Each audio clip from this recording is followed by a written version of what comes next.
तो यहाँ पे हम करेंगे एस्टिमेशन एंड कॉस्टिंग। कौन सा सब्जेक्ट है? Estimation and costing, SSC JE के लिए है।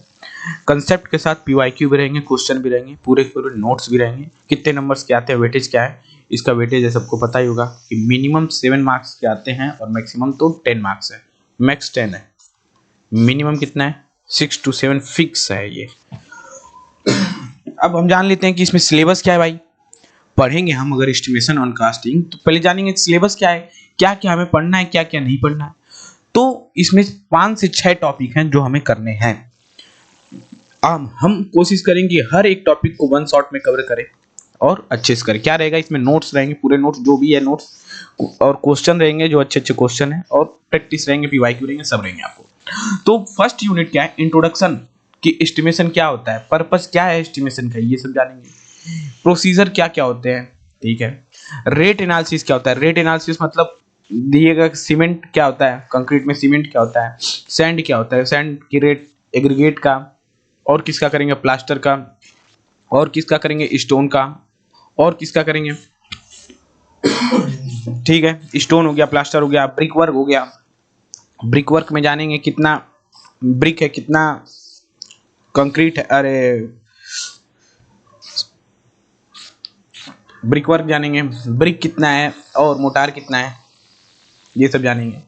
बिल्डिंग एस्टिमेशन जानेंगे कि बिल्डिंग एस्टिमेशन कैसे करते हैं, कौन कौन से मेथड होते हैं, इसके मेथड जानेंगे।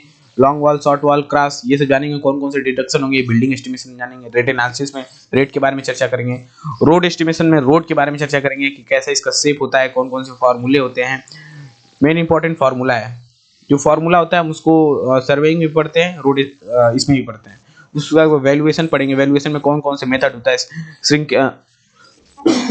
श्रृंख मतलब वैल्यूएशन पढ़ेंगे कि वैल्यूएशन क्या होता है, कौन कौन से मेथड होते हैं वैल्यूएशन निकालने के लिए, ये सब पढ़ेंगे। फिर PWD accounts and procedure of work, उसके बाद पीवाईक्यू और मार्क। हर एक यूनिट को हम वन शॉट में कवर करेंगे, 2 से 3 घंटा या 4 घंटा जो भी लगे।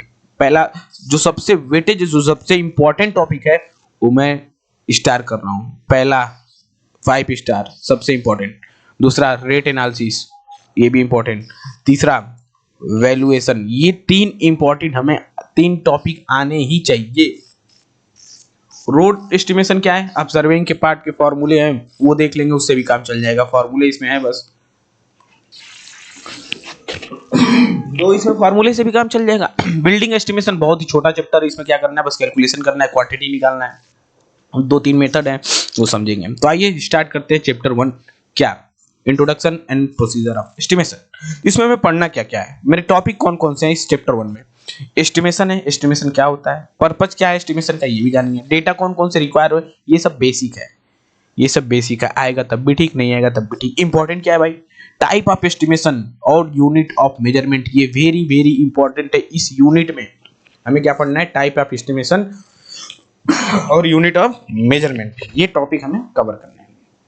तो आइए हम चलते हैं, समझते हैं। और जो पीपीटी में बनाया हूं, हर एक पॉइंट को मैं लिखा हूं, हर एक पॉइंट इसमें दिखा दिया हूं विद डायग्राम के साथ कि देखो ये प्लान क्या है, सेक्शन क्या है, एलिवेशन क्या है, प्रिलिमिनरी क्या है, डिटेल क्या है, कौन कौन से मेथड है, प्लिंथ क्या है, क्यूबिक क्या है, जितने भी क्वेश्चन है, नोट्स के क्वेश्चन है, कौन कौन से, देखो डायग्राम के साथ अब सब कुछ आपको दिया रहेगा इसमें। आप नोट्स मैं अपने किस पे प्रोवाइड कर दूंगा, आप टेलीग्राम चैनल पे कर दूंगा, पाठशाला बाई एडी टेलीग्राम चैनल रहेगा, पाठशाला बाई एडी, पाठशाला बाई एडी, इस पे सब मिल जाएगा, नोट्स वोट्स क्वेश्चन सब हर एकदम डायग्राम के साथ देख सकते हैं आप।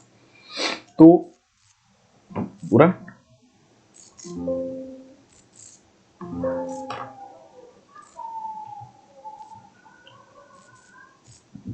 तो यहां से स्टार्ट करते हैं भाई। एस्टिमेशन क्या होता है, अब यहां से टॉपिक है एस्टिमेशन क्या होता है। देखो कोई मान लो हमें बिल्डिंग बनाना है, बिल्डिंग बनाना है भाई, बिल्डिंग बनाना है तो क्या, तो सबसे पहले हम समझते हैं कि एस्टिमेशन क्या होता है। एस्टिमेशन एक ऐसा प्रोसेस है, ये कोई बिल्डिंग बनाना है तो कोई ना कोई प्रोसेस होगा। कैसा प्रोसेस है भाई? जिसमें किसी भी कंस्ट्रक्शन वर्क, मान लो ये कंस्ट्रक्शन वर्क मेरा क्या हो रहा है, काम चल रहा है, कोई घर बना रहे हो, 2 BHK फ्लैट बना रहे हो, कोई कंस्ट्रक्शन वर्क के लिए पहले से, मतलब कंस्ट्रक्शन बनने से पहले कब? कंस्ट्रक्शन बनने से पहले अनुमान लगा लेते हैं कि उसमें कितना खर्चा आया, मतलब कितना खर्चा आया। कब? कंस्ट्रक्शन बनने से पहले किसी भी प्रोजेक्ट पे कितना खर्चा आएगा, वही तो एस्टिमेशन कहलाता है। जैसे मटेरियल, मान लो ये बिल्डिंग है तो इसका मटेरियल कॉस्ट क्या होगा भाई, मटेरियल कॉस्ट क्या होगा, लेबर कॉस्ट क्या होगा, लेबर कॉस्ट क्या होगा, ये सब के बारे में। तो इससे ये सब आइडिया जब लग जाता है तब हम डिसाइड करते हैं क्या, तब हमें डिसाइड करने में हेल्प मिलती है कि प्रोजेक्ट फिजिबल है कि नहीं। मान लो कोई प्रोजेक्ट बना रहे हैं, क्या फिजिबल है कि नहीं, इतना पैसा लगा रहे हैं तो क्या ये सही है कि नहीं सही है, कितना बजट एलोकेट करें, कितना बजट मैं एलोकेट करूंगा इस बिल्डिंग को बनाने में, वही तो एस्टिमेशन है। और कितना टाइम लगेगा भाई बिल्डिंग बनाने में, कितना टाइम लगेगा भाई, कितना टाइम लगेगा। मतलब एस्टिमेशन क्या है, एस्टिमेशन कोई बिल्डिंग है, इसका अनुमान लगाते हैं कि भाई बिल्डिंग बनाने से पहले खर्चा कितना लगेगा, वही एस्टिमेशन है। कैसा खर्चा भाई, बजट, तभी तो बजट एलोकेट करेंगे। क्या बिल्डिंग बना रहे हैं मेरे लिए फिजिबल है कि नहीं फिजिबल है, कितना टाइम लगेगा बिल्डिंग बनाने में, कौन कौन से मटेरियल लगेंगे, कौन कौन से लेबर लगेंगे, लेबर रिक्वायरमेंट क्या क्या है, कंस्ट्रक्शन वर्क कैसा है, ये सब जानेंगे, ये सब बात करेंगे, यही होता है एस्टिमेशन। ठीक है, और आसान शब्दों में समझें, एग्जांपल से समझ लें कि मान लो, जैसे मान लीजिए कि हमको 2 BHK का फ्लैट बनाना है, कितना, मान लो 2 BHK का फ्लैट बनाना है, घर बनाना है, तो इसमें कितना ब्रिक लगेगा भाई, कितना सीमेंट लगेगा, कितना स्टील लगेगा, कितना टाइल्स लगेगा, कितना लेबर लगेगा, पूरे घर का टोटल खर्चा कितना होगा, यही तो एस्टिमेशन है। यही सब कैलकुलेट करना है तो एस्टिमेशन कहलाता है। मतलब आसान शब्दों में बोले तो एस्टिमेशन क्या है, probable cost of work, probable cost of work, किसी भी कॉस्ट का अनुमानित मान, मतलब कंस्ट्रक्शन के पहले से लगाया गया खर्चा का अंदाजा एस्टिमेशन कहलाता है। तो यहाँ से डेफिनेशन आपको लिखा गया कि एस्टिमेशन क्या है, 3 डेफिनेशन है, तीनों का मतलब वही कि estimation is the probable cost of the work, ये important, probable cost of the work and determining on the basis of plan and drawing and rate. अब ये प्लान क्या होता है, ये ड्राइंग क्या होता है, ये रेट क्या होता है, बस डेटा रिक्वायरमेंट में इसको समझेंगे। तो एस्टिमेशन इज अ रिकॉर्ड या calculation of quantity of material, labour and expenditure of work. समझ गए एस्टिमेशन क्या होता है, आसान शब्दों में एस्टिमेशन को हम समझ गए। भाई एस्टिमेशन का पर्पस क्या है, क्या उद्देश्य है, क्या उद्देश्य है एस्टिमेशन हम कर रहे हैं, क्यों कर रहे हैं एस्टिमेशन, क्यों कर रहे हैं भाई। देखो, to provide idea about the total expenditure of the project. मान लो कोई प्रोजेक्ट बना रहे हो भाई, तो हमें एक आइडिया लग जाएगा ना, क्या आइडिया लग जाएगा कि भाई खर्चा कितना होगा, एक्सपेंडिचर कितना होगा इस घर को बनाने में, एक्सपेंडिचर कितना होगा। To provide idea about different material and labour required. भाई ये घर बना रहे हैं तो मटेरियल कौन कौन से लगेंगे, आइडिया लग जाएगा हमें। और किसका, लेबर का रिक्वायरमेंट क्या आइडिया लग जाएगा कि 10 लेबर चाहिए, 20 लेबर चाहिए, कितना चाहिए। To provide the idea about the time and the completion of the project, मतलब कितने टाइम में मेरा प्रोजेक्ट कंप्लीट हो जाएगा, ये भी आइडिया लग जाएगा। To help the valuation of the building, valuation क्या होता है ये भी जानेंगे, वैल्यूएशन कितना हो जाएगा बिल्डिंग का। तो उसी हिसाब से जब मान लो 3 कंट्रैक्टर आए कि देखो भैया मुझे घर बनाना है, तीनों कंट्रैक्टर ने बोला देखो मैं 15 लाख बना दूंगा, ये बोला 16 लाख बना दूंगा, ये बोला 17 लाख में बना दूंगा, तो हमें क्या मिल गया, it help to controlling the expenditure of the project, मतलब प्रोजेक्ट पे हमें खर्च करने क्या हो गया, कंट्रोल हो, हेल्प हो गया। To help inviting the tender of the project, तो मैं तीनों में से एक टेंडर निकालूंगा, देखो भैया जो मेरा 14 लाख में बना देगा उसी को मैं ये बिल्डिंग बनाने को दूंगा, ये नहीं कि मटेरियल खराब लगा दे, नहीं। तो मैं क्या होगा, to help the invite the tender of the project, मतलब एक अनुमान मानित है, क्या है आइडिया वो भी पता चल गया, हम यहीं से समझ गए कि हाँ बिल्डिंग बनाने के लिए क्या क्या कंस्ट्रक्शन वर्क करने के लिए मटेरियल कॉस्ट चाहिए, लेबर कॉस्ट चाहिए, है फिजिबल है कि नहीं है, बजट एलोकेट तभी करेंगे, टाइम कितना लगेगा, सब समझ गए कि एस्टिमेशन क्या है, पर्पस क्या है, एस्टिमेशन क्या है, पर्पस क्या है, एस्टिमेशन क्या होता है, समझ गए पर्पस ऑफ एस्टिमेशन ये क्या होता है, समझ गए कौन कौन से डेटा रिक्वायर होती है एस्टिमेशन के लिए। इसमें आप चाहे पर्पस क्या हो गया भाई पर्पस क्या हो गया, मेरा घर बनाने का पर्पस, चिंटू मेरा घर बनाने का पर्पस क्या है भाई। एस्टिमेशन बनाने से पहले पर्पस होता है कि किसी भी कंस्ट्रक्शन वर्क के लिए टोटल खर्चे का अंदाजा लगाया जा सके, to calculate the probable cost of the work before the execution. इससे हमें प्रोजेक्ट में बजट प्लान करने में मदद मिलती है, बजट प्लान करने में मदद मिलती है। एस्टिमेशन से पता चलता है कि कितना मटेरियल लगेगा, जैसे कि मटेरियल लगेगा, जैसे सीमेंट कितना लगेगा, ब्रिक कितना लगेगा, स्टील कितना लगेगा, ये पता चल गया। एस्टिमेशन से हम लेबर रिक्वायरमेंट मतलब सब कुछ एस्टिमेशन में समझ चुके हैं कि एस्टिमेशन भाई क्या होता है, probable cost of work. Estimation का उद्देश्य क्या है, पर्पज क्या है मेरा। इतने पेन उन चला है ना, ये सब जब पीपीटी डालूंगा तो ये सब लिखा हुआ हटा दूंगा, अगर ये वाला सब, बाकी ये एक्सप्लेनेशन रहेगा। अब कौन कौन से डेटा रिक्वायर होते हैं एस्टिमेशन के लिए, डेटा रिक्वायर फॉर एस्टिमेशन, कौन कौन से डेटा रिक्वायर होते हैं एस्टिमेशन के लिए।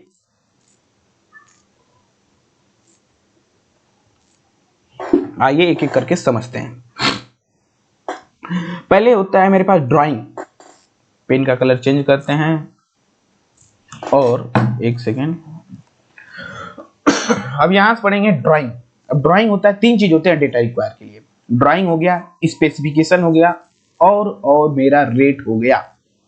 अब ये ड्राइंग में क्या क्या आता है, ड्राइंग में क्या समझे, देखो एक सेकेंड, देखो ड्राइंग मतलब बात करेगा प्लान का, ड्राइंग मतलब बात करेगा सेक्शन का, ड्राइंग मतलब बात करेगा एलिवेशन का, ड्राइंग मतलब बात करेगा लोकेशन का, ड्राइंग मतलब बात करेगा डायमेंशन का। अब ये होता क्या है, अब हमें डायमेंशन नहीं पता, हमें लोकेशन नहीं पता, हमें एलिवेशन नहीं पता, हमें सेक्शन नहीं पता, हमें प्लेन नहीं पता, तो पता क्या मेरे भाई, देखो ये प्लेन है, ये क्या है मेरे भाई, ये प्लेन है, प्लेन नहीं प्लान है, ये क्या है प्लान है। प्लान मतलब क्या हो गया कि टॉप व्यू से जो हम देखते हैं, जो हम टॉप व्यू से देखते हैं, देखो टॉप व्यू से देखते हैं तो होता है प्लान। प्लान मान लो, चलो तुमको एक सिंपल सा बता दे रहा हूं, मान लो ये व्हीकल है, ठीक है, टॉप व्यू क्या आ गया, व्हीकल के ऊपर से देखोगे, टॉप व्यू देखोगे क्या दिखेगा, एक लेंथ दिखेगा और क्या दिखेगा, एक हाइट दिखेगा। तो जब भी टॉप व्यू बोले तो मतलब लेंथ और हाइट की बात कर रहे हैं। मान लो ये व्हीकल है, व्हीकल के तुम अंदर लेट जाओ, अंदर लेट जाओ, कहोगे मैं तो देखूंगा, तो व्हीकल को देख रहे हो तो क्या दिखेगा, एक तो लेंथ दिखेगा और क्या दिखेगा, और ये विड्थ दिखेगा। मतलब जब भी बॉटम व्यू कहे, जब भी क्या कहे, बॉटम व्यू कहे, तो मतलब लेंथ और विड्थ दिखेगा। मान लो ये है ट्रक है, मान लो गाड़ी है, गाड़ी के सामने खड़े हो गए, ये हो गया क्रॉस सेक्शन व्यू। ये क्या होता है, cross section view, cross section view. तो क्रॉस सेक्शन व्यू में क्या दिखेगा आपको, ये फंडा हर जगह आपको काम है, ये हाईवे में काम आएगा, ये इन्वायरमेंट में काम आएगा, ये और किस में काम आएगा, टॉप व्यू, क्रॉस व्यू, ये सब, हाँ ठीक है, हाईवे, इन्वायरमेंट इसमें भी आ ही रहा है। तो ये एक बार समझ लेंगे कि टॉप व्यू क्या होता है, बॉटम व्यू क्या होता है, क्रॉस सेक्शन व्यू क्या होता है, तो आपको आसानी होगी हमेशा के लिए, चीजों को समझ सकेंगे। तो क्रॉस सेक्शन व्यू से अगर मैं सामने से देखता हूं तो अच्छा मुझे क्या दिखता है, एक हाइट दिखता है और क्या दिखेगा, और ये दिखेगा ना विड्थ, विड्थ मतलब क्रॉस सेक्शन व्यू में क्या दिखेगा, क्रॉस सेक्शन व्यू में विड्थ दिखेगा और हाइट दिखेगा, विड्थ दिखेगा और हाइट दिखेगा, टॉप बॉटम क्रॉस, ठीक। तो प्लान में क्या हो गया, प्लान में टॉप व्यू देखते हैं, प्लान में क्या देखते हैं, टॉप व्यू देखते हैं। टॉप व्यू मतलब क्या, लेंथ और हाइट, देखो लेंथ 4 मीटर और हाइट 3 मीटर। एक एक बारीकी से आपको मैं क्वेश्चन को हर एक तरीके से बता दूंगा। जैसे बिल्डिंग के ऊपर से देखने वाला व्यू, टॉप व्यू क्या गया, टॉप व्यू क्या गया, देखो सुनो, बिल्डिंग के ऊपर से देखने वाला व्यू, देखो बिल्डिंग है, मान लो इसको, गाड़ी को बिल्डिंग मान लो, बिल्डिंग के ऊपर से देख रहे हो तो टॉप व्यू, टॉप व्यू में क्या दिखेगा, लेंथ और हाइट, लेंथ और हाइट, लेंथ और हाइट। ये छोटी छोटी चीजें ही बेसिक होता है जिससे क्वेश्चन को आप पकड़ोगे, ठीक है। इसमें हर रूम का लेआउट होता है, वॉल का थिकनेस, देखो वॉल का थिकनेस दे दिया है, डोर क्या होगा, विंडो क्या होगा, किचन क्या होगा, ये सब दे दिया है। तो लेंथ और विड्थ, ठीक है। अब आते हैं दूसरा क्या होता है, सेक्शन होता है। प्लान के बारे में तो हम जान गए भाई प्लान क्या होता है, ठीक है। अब सेक्शन, अरे भाई सेक्शन मतलब बिल्डिंग के बीच से काट कर साइड से देखने का व्यू, सेक्शन। सेक्शन क्या हो गया, कट व्यू। सेक्शन क्या हो गया, कट व्यू मतलब काट के बिल्डिंग को साइड से देखो तो दिखेगा। जैसे फाउंडेशन दिखा यहाँ पे, फाउंडेशन, फाउंडेशन प्लिंथ, फाउंडेशन हो गया यहाँ पे, प्लिंथ हो गया, फ्लोर हाइट हो गया, स्लैब की थिकनेस हो गया, सब दिखाई देता है कि नहीं डायग्राम में। तो इस सेक्टर को बोलते हैं सेक्शनल, सेक्शन मतलब बिल्डिंग को बीच से काट करके साइड से देखना। जैसे क्रॉस सेक्शन व्यू, सामने से देख लिए, कट करोगे तब भी दिख जाएगा, ठीक है। तीसरा होता है एलिवेशन। इतना तो डिटेल में नहीं बताना चाहिए लेकिन मैं बता दे रहा हूं क्योंकि फर्स्ट लेक्चर है, तो first lecture is very important and जो भी इंपॉर्टेंट है एकदम डिटेल में घुस जाएंगे एक एक पॉइंट पे। मैं बता रहा हूं आपसे क्वेश्चन बनेगा ही बनेगा 95% तक। 5% तो मुझसे खुद नहीं बनेगा तो आपसे क्या बनेगा। तो 5% ऐसे क्वेश्चन आएंगे ना, मैं उसकी बात कर रहा हूँ जो यूथ की एसएससी जेईई की आती है, भर भर के क्वेश्चन है, 1000 क्वेश्चन है, 5 दिन में आप लगा लोगे, 100-200 डेली लगाओगे। अब 200 बहुत इजी लग जाएगा, 20 में 1 घंटा बैठोगे लग जाएगा, क्योंकि उसमें बस टिक मारना है, yes no yes no yes no, तो लगा सकते हो। इसके लिए एलिवेशन, एलिवेशन मतलब बिल्डिंग के सामने से देखने वाला व्यू। बिल्डिंग देखो, बिल्डिंग खड़ी है ना, बिल्डिंग खड़ी है ना, देखो बिल्डिंग है कि नहीं, सामने से मैं आ गया, चिंटू सामने से आ गया, मैं देख रहा हूँ, अच्छा मुझे एलिवेशन दिख रहा है, मतलब बिल्डिंग के सामने से देखने का व्यू। जैसे डोर हो गया, विंडो हो गया, ये सब हो गया।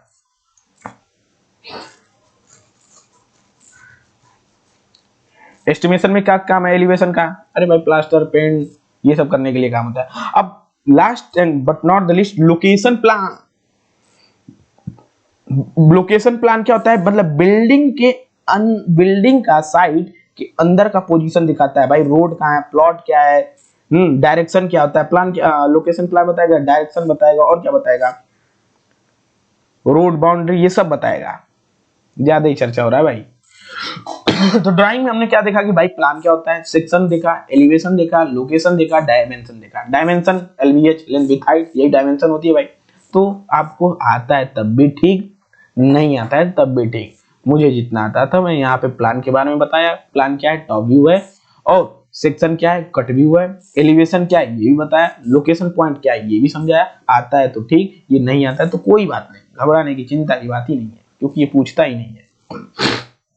पूछता नहीं है तो मतलब जानना तो चाहिए कि डेटा कौन कौन से रिक्वायर होते हैं भाई एस्टिमेशन के लिए। ड्राइंग, देखो लिख दिया हो ना, ड्राइंग, स्पेसिफिकेशन, रेट। अब स्पेसिफिकेशन में दो तरह से स्पेसिफिकेशन, एक होता है जनरल स्पेसिफिकेशन, एक होता है डिटेल स्पेसिफिकेशन।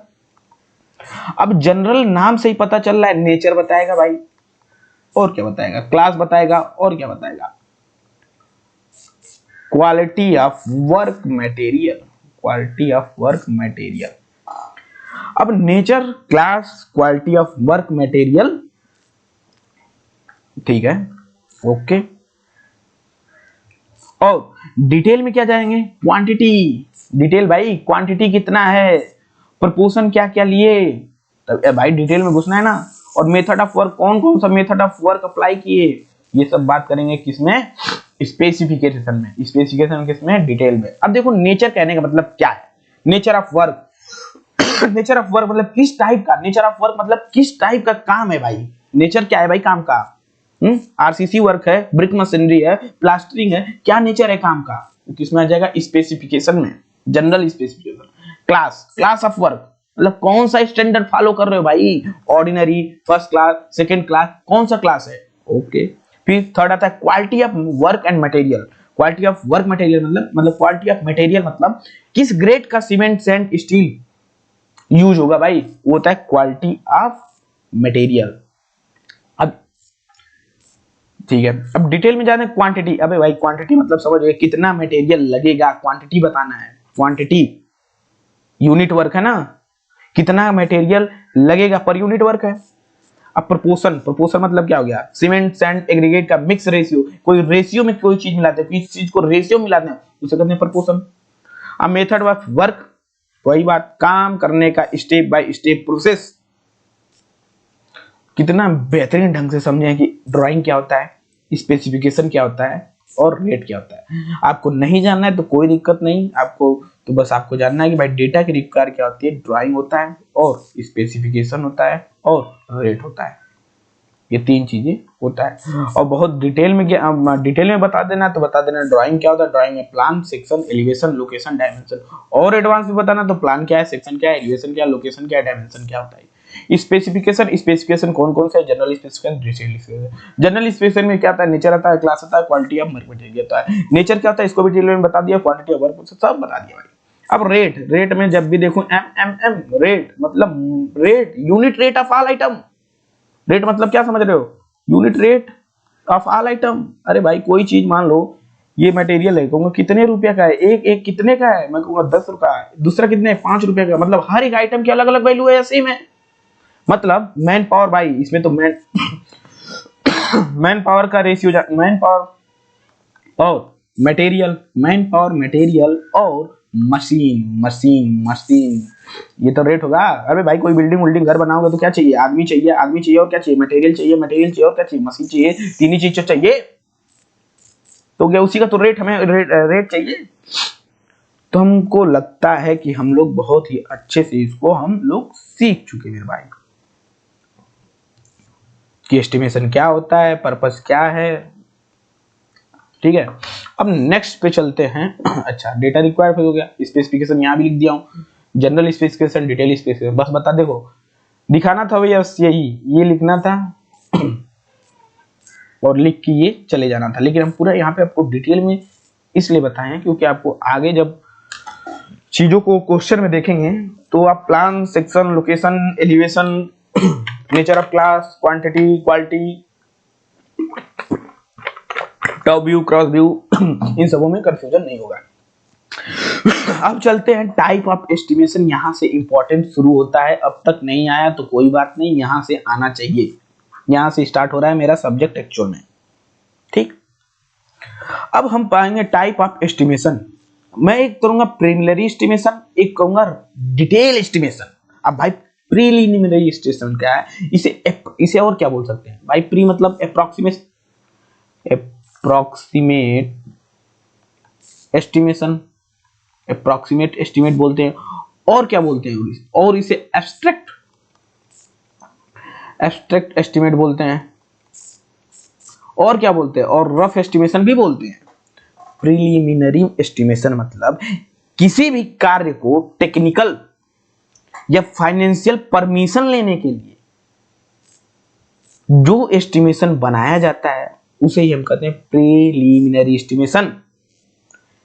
या दूसरी भाषा आसान शब्दों में कहें तो एक ये रफ एस्टिमेशन है। तो मतलब प्रीलिमिनरी कैसा है? रफ एस्टिमेशन है, रफ एस्टिमेट है जो प्रोजेक्ट को इनिशियल स्टेज पे बनाया जाता है। इसे कब बनाया जाता है? इनिशियल स्टेज पे बनाया जाता है। इनिशियल स्टेज पे हम क्या बनाते हैं? एक रफ एस्टिमेशन बनाते हैं। जैसे मान लो आपको बाइक वाइक लेना रहता है तो पहले से क्या करते हो? मान लो आपको ये लेना है, बुलेट लेना है, बाइक लेना है, तो पहले से क्या करते हो? प्लान बनाते हो कि अच्छा कैसे बोलना है, कि मैं बोल दूं घर पे अच्छा 1 लाख का है, 2 लाख का है। पहले से क्या बनाते हो? प्लान बनाते हो, एक रफ एस्टिमेशन लेते हो। रफ एस्टिमेशन लिए गए शॉप पे, अरे पता चला मेरा तो बजट 1.5 लाख था, बाइक तो ऑन रोड सब टैक्स वैक्स मिला के 2 लाख प्लस हो रहा है। ओ गए काम से, अब तो ले ही नहीं पाएंगे। तो मतलब क्या मैं बनाना चाह रहा हूँ? एक प्रीलिमिनरी एस्टिमेशन बनाने जा रहा हूँ, एक रफ एस्टिमेशन बनाने जा रहा हूँ। ऐसा हुआ कि अरे मैं तो 2 लाख लेके चला था, बाइक तो 1.5 लाख में मिल गई, वाह वाह क्या बात। एक मतलब मैं एक स्टेज पे, इनिशियल स्टेज पे मैं क्या बना रहा हूँ? एक एस्टिमेशन बना रहा हूँ। कैसा एस्टिमेशन बना रहा हूँ? रफ एस्टिमेशन बना रहा हूँ। क्या रफ एस्टिमेशन बनाने के लिए मुझे नॉलेज की जरूरत है क्या? बहुत ना, बेसिक प्रैक्टिकल नॉलेज चाहिए। एक कॉन्ट्रैक्टर भी, एक ठेकेदार भी बता देगा कि हाँ, मतलब बेसिस ऑफ प्रैक्टिकल नॉलेज। एक ठेकेदार भी बता देगा हाँ भाई तेरी बिल्डिंग इतने में बनेगी, इतना इतना है। मतलब प्रैक्टिकल नॉलेज से ही ज्यादा स्किल्ड लेबर स्किल्ड इंजीनियर या कुछ रिक्वायरमेंट नहीं है। और it is not exact method, it is not exact but it is a only rough estimation, only rough है।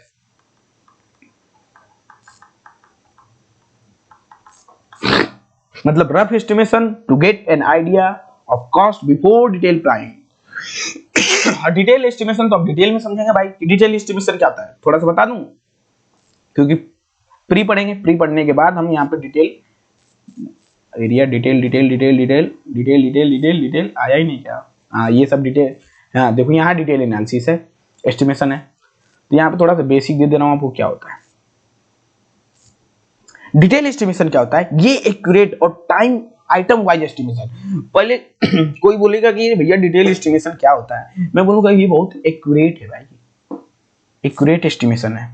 ये डिटेल एस्टिमेशन को हम आइटम वाइज एस्टिमेट करते हैं, आइटम वाइज एस्टिमेट करते हैं, हर एक आइटम वाइज एस्टिमेट करते हैं। और इसको 2 स्टेज में करते हैं, आगे भी देखेंगे 2 स्टेज में कैसे करते हैं। कि फर्स्ट इनिशियल स्टेज में क्या करते हैं, फिर सेकंड स्टेज में क्या करते हैं, और किसको किस चीज पे मेजरमेंट करते हैं, और यूनिट ऑफ मेजरमेंट किस में लिखते हैं, और जो खर्चा वर्चा आता है उसको किस सीट पे लिखते हैं, ये सब बात करेंगे।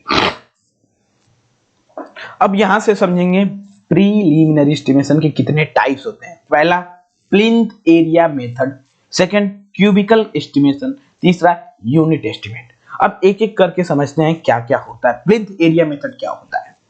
देखो यहां से प्लिंथ एरिया मेथड क्या होता है। देखो plinth area should be calculated. Plinth area को कैसे कैलकुलेट करते हैं? Calculated by, calculated for the covered area. क्या? covered area by taking external dimension of the building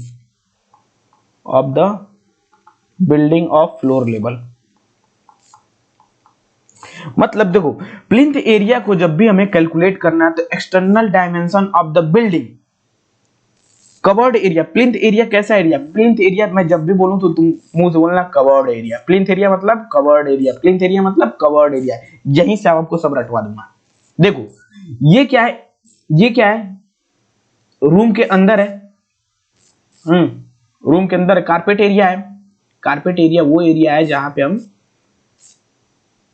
मतलब वॉल एरिया ना है। और ये क्या है मेरे भाई? ये क्या है? वॉल एरिया है। ये क्या है? ये क्या है? वॉल है। ये क्या है? थिकनेस ऑफ वॉल है। ये क्या है? वॉल की थिकनेस है। ठीक है, मैं अगर देखता हूं अगर thickness of wall outer to outer यहां से लेके यहां तक मान लो ए है, लेंथ क्या है? ए है। और टॉप से लेके बॉटम तक क्या है? टॉप से लेके बॉटम तक बी है और ये ए है। ठीक है, तो प्लिंथ एरिया क्या हो जाएगा? ए क्रॉस बी। मतलब कि जो कैलकुलेट करेंगे वो covered area bye taking external dimension of the building. External मतलब बाहरी हिस्सा बिल्डिंग का, ये जो पूरा है, जो पूरा फ्लोर पे एरिया हुआ, ये पूरा का पूरा ही क्या कहलाएगा? प्लिंथ एरिया कहलाएगा। ये पूरा का पूरा क्या है? Plinth area.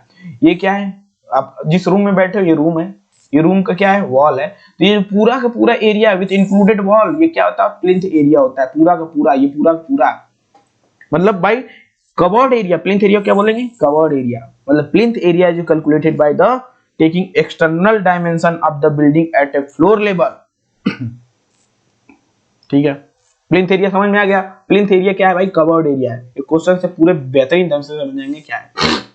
अब प्लिंथ एरिया में तो अच्छा लिखा हुआ है, plinth area should be calculated by the covered area bye the taking external dimension of the building of floor level. देखो यहां से पूरे ये और पूरा ये जो एरिया होता है, ये पूरा ये एरिया है वो क्या है? प्लिंथ एरिया है। Plinth area is a covered area of the building measure at the floor level of the any storey. सही बात। Plinth area is calculated by taking external dimension of the building at the any floor excluding offset. अब ये offset क्या होता है? देखो plinth area में offset नहीं आता है। ऐसी बहुत सी चीजें जो प्लिंथ एरिया नहीं आएंगे, वो आईएस कोड दिया है यहाँ पे, आईएस 3861 कोड से पता चलेगा कौन कौन से प्लिंथ एरिया नहीं आएगा। लेकिन यहाँ पे डिफिनेशन में लिखा है कि plinth area is calculated by taking external dimension of the building at any floor excluding plinth offset. ये ऑफसेट होता क्या है मेरे भाई? देखो ऑफसेट क्या होता है? ऑफसेट बिल्डिंग का वो हिस्सा होता है जो मेन वॉल लाइन से बाहर होता है। देखो ये क्या है? प्लिंथ एरिया है। प्लिंथ एरिया कि नहीं? प्लिंथ एरिया है। प्लिंथ एरिया से बाहर मान लो ये क्या है? छज्जा है या सनसेट है या प्रोजेक्शन है, ये बाहर का क्या है? इसी को बोलते हैं ऑफसेट। तो देखो प्लिंथ एरिया क्या होता है? प्लिंथ एरिया कवर्ड एरिया होता है। प्लिंथ एरिया कैसा एरिया? कवर्ड एरिया होता है। तो कवर्ड एरिया से तो बाहर है भाई, तो ये आएगा ही नहीं, तो ऑफसेट नहीं लेते हैं। आप क्यों नहीं लेते हैं ऑफसेट को? प्लिंथ एरिया में क्यों नहीं करते? ये चैट जीपीटी से यहाँ पे डाल दिया हूं आपको। ठीक है, तो आप ये देख सकते हो आसान भाषा में ऑफसेट। ठीक है,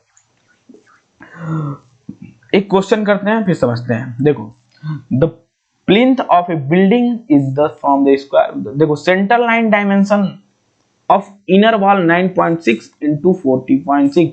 सेंटर लाइन डायमेंशन मतलब जो वॉल है उसके सेंटर टू सेंटर, वॉल के सेंटर टू सेंटर, वॉल के सेंटर टू सेंटर जो डायमेंशन है 9.6, ये क्या हो गया? यहां से जो यहां तक है वो क्या है? 9.6 मीटर। और इस सेंटर से लेके इस सेंटर तक की डिस्टेंस यहाँ पे क्या है मेरे भाई? यहाँ पे मेरी 14.6 मीटर। अब मुझे बताया कि प्लिंथ एरिया क्या होता है। प्लिंथ एरिया में वॉल एरिया को भी कंसीडर करते हैं। तो यहां से हम देखेंगे कि जो थिकनेस ऑफ वॉल है वो कितना है? थिकनेस ऑफ वॉल कितना है? 0.40 मीटर। ये क्या है? 0.40 मीटर। ठीक है, तो ये हाफ कितना हो जाएगा? सेंटर लाइन से 0.20। ये हाफ कितना हो जाएगा? 0.20। ठीक है, यहाँ पे ये हाफ क्या हो जाएगा? 0.20। अरे ये हाफ क्या हो जाएगा? 0.20। कैसे हो जाएगा? अरे ये थिकनेस ऑफ वॉल कितना है 0.40, इसका आधा कितना हुआ 0.2, इधर 0.2 क्योंकि बीच में एक रेखा है ना। तो यहां से प्लिंथ एरिया क्या हो जाएगा, अब ये टोटल लेंथ चाहिए मुझे, टोटल ये लंबाई चाहिए भाई, टोटल ये लंबाई कितनी है, तो पहले 0.2 प्लस यहां तक तो मुझे पता ही है, यहां से और यहां तक का मुझे पता है, तो पहले क्या है 0.2 चला प्लस 9.6 प्लस यहां क्या है 0.2 प्लस 0.2, तो क्या हो गया 9 1 10, 9 मतलब 9 और 0.2 10 हो गया लेंथ।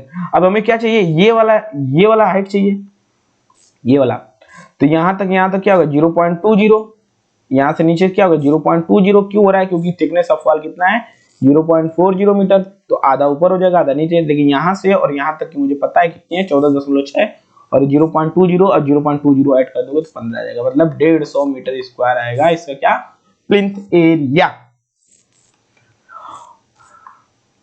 ठीक है, और इसको इतना तामझाम इसलिए कर रहे हैं क्योंकि अभी पहली बार क्वेश्चन तो समझा रहे हैं, नहीं तो करेंगे कैसे।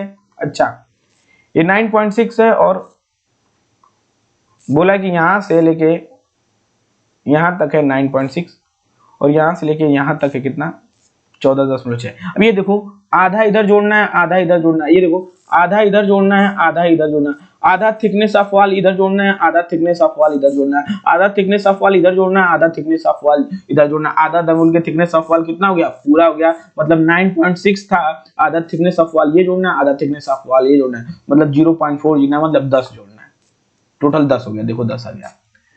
यहां से यहां तक मुझे पता है 14.6, तो आधा थिकनेस ऑफ वॉल ये है आधा थिकनेस ऑफ वॉल ये है, तो दोनों मिलके क्या हो जाएगा पूरा, तो पूरा थिकनेस ऑफ वॉल कितना है कितना, तो इसमें क्या जोड़ देंगे 0.40, मतलब क्या होगा 15 हो जाएगा। ठीक है, तो 150 मीटर स्क्वायर क्या हो गया प्लिंथ एरिया हो गया। अब इससे आसान शब्दों में तो नहीं हो सकता है, हो सकता है लेकिन समझ में आ गया होगा प्लिंथ एरिया कैसे कैलकुलेट करें, और आगे समझ जाएंगे कैसे कैलकुलेट करेंगे। अब हम प्लिंथ एरिया में क्या क्या इंक्लूड करते हैं क्या क्या एक्सक्लूड करते हैं, प्लिंथ एरिया में क्या क्या इंक्लूड करते हैं क्या क्या एक्सक्लूड करते हैं, आइए समझते हैं। कौन देगा, ये मैं नहीं बता रहा हूं मेरे भाई, ये कोड बोल रहा है कि IS38612002, ये कोड बोल रहा है, मेरा क्या मतलब है बोलने का, आइए समझते हैं।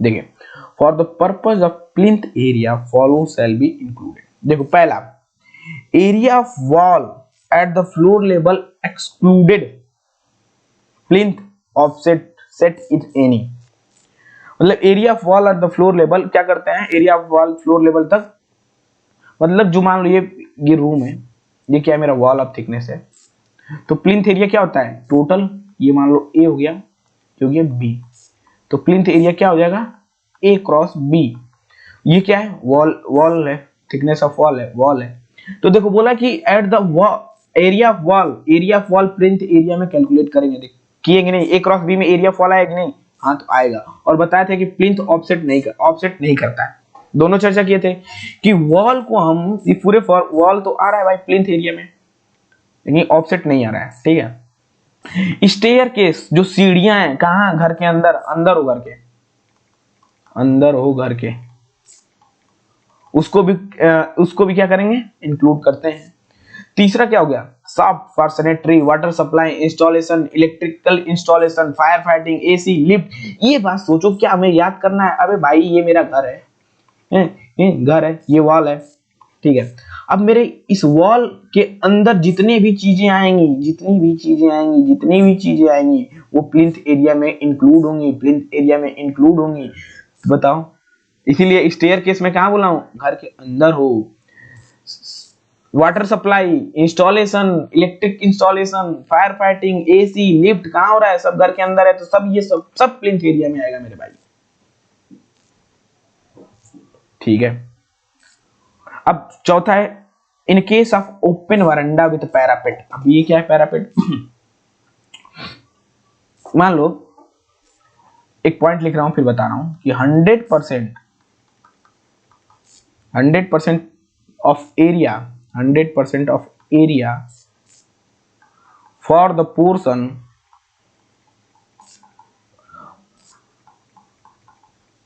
प्रोटेक्टेड by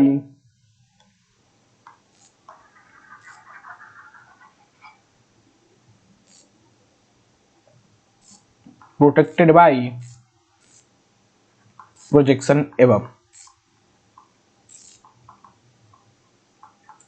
मान लो ओपन वरांडा क्या होता है, ओपन वरांडा है, ओपन वरांडा कैसा होता है ये भी दिखाते हैं। मान लो ओपन वरांडा, ठीक है, ओपन वरांडा है, तुम गए ओपन वरांडा है, ओपन वरांडा है, ठीक है, विथ पैरापेट मतलब, विथ पैरापेट मतलब जो नहीं लगा रहता है छत पे, छज्जा मतलब ये मान लो ये छत है, छत पे जो रेलिंग नहीं लगी रहती है, रेलिंग पैरापेट, अगर प्रोटेक्टेड है वो छत तुम्हारा जो ओपन वरांडा है वो प्रोटेक्टेड है, वो पोर्शन क्या है, प्रोटेक्टेड है, तो हम 100% लेंगे कब, जब प्लिंथ एरिया कैलकुलेट करेंगे तब।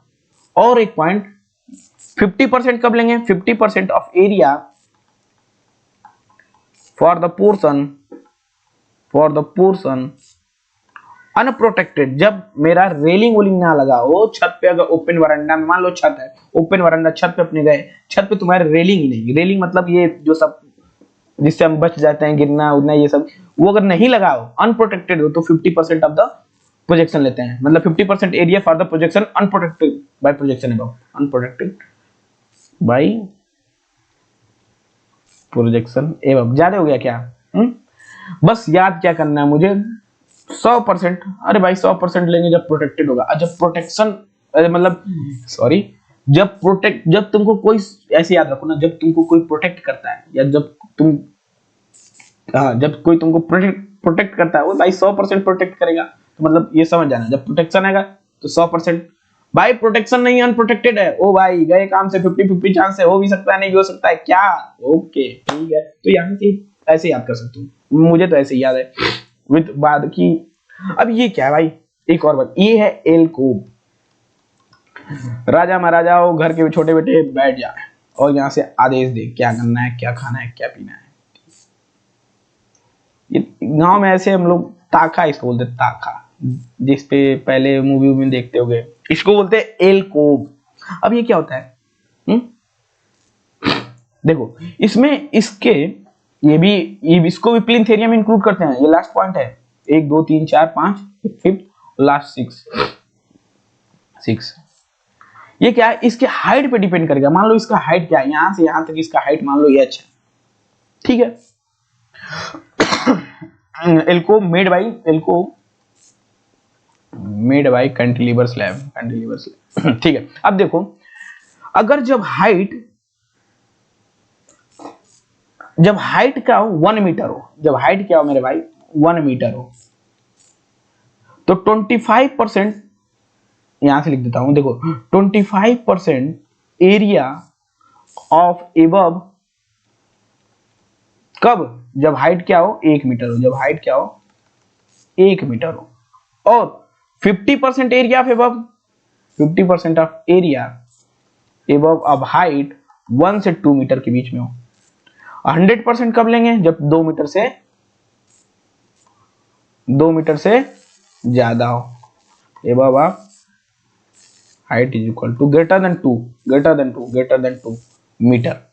मतलब एल्कोव की अगर हाइट 1 मीटर तक है तो जो प्लिंथ एरिया में कैलकुलेट करेंगे उसका 25% एरिया ऑफ द हाइट लेंगे, और 1 से 2 मीटर है तो उसका कितना लेंगे, 50% लेंगे, 2 से ज्यादा है तो 50%। याद कैसे करना है भाई, एक कितना होता है 100 का एक पार्ट मतलब 25, 2 मतलब 50, 2 से ज्यादा समझ जाओ 25। अबे भाई समझ, मैथ वाले समझ गए होंगे, 100 में अरे 4 भाग है, एक भाग कितना 25, 2 भाग कितना, दोनों को 1 से 2 मीटर 50, और 2 से ज्यादा है तो पूरा 100। याद करने का ट्रिक है भाई, नहीं तो भूल जाओगे एग्जाम में, ठीक है।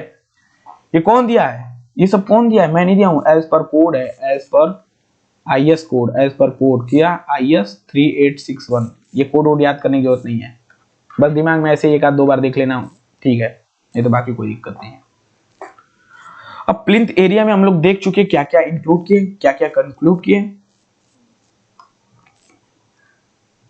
कहां गया हाइलाइटर, देखो प्लिंथ एरिया में हम लोग क्या क्या देखें कि area of wall, floor level, staircase घर के अंदर हो, water supply installation, electric installation, fire fighting, AC, lift, और open veranda with parapet, protected होगा 100%, अनप्रोटेक्टेड होगा तो 50%।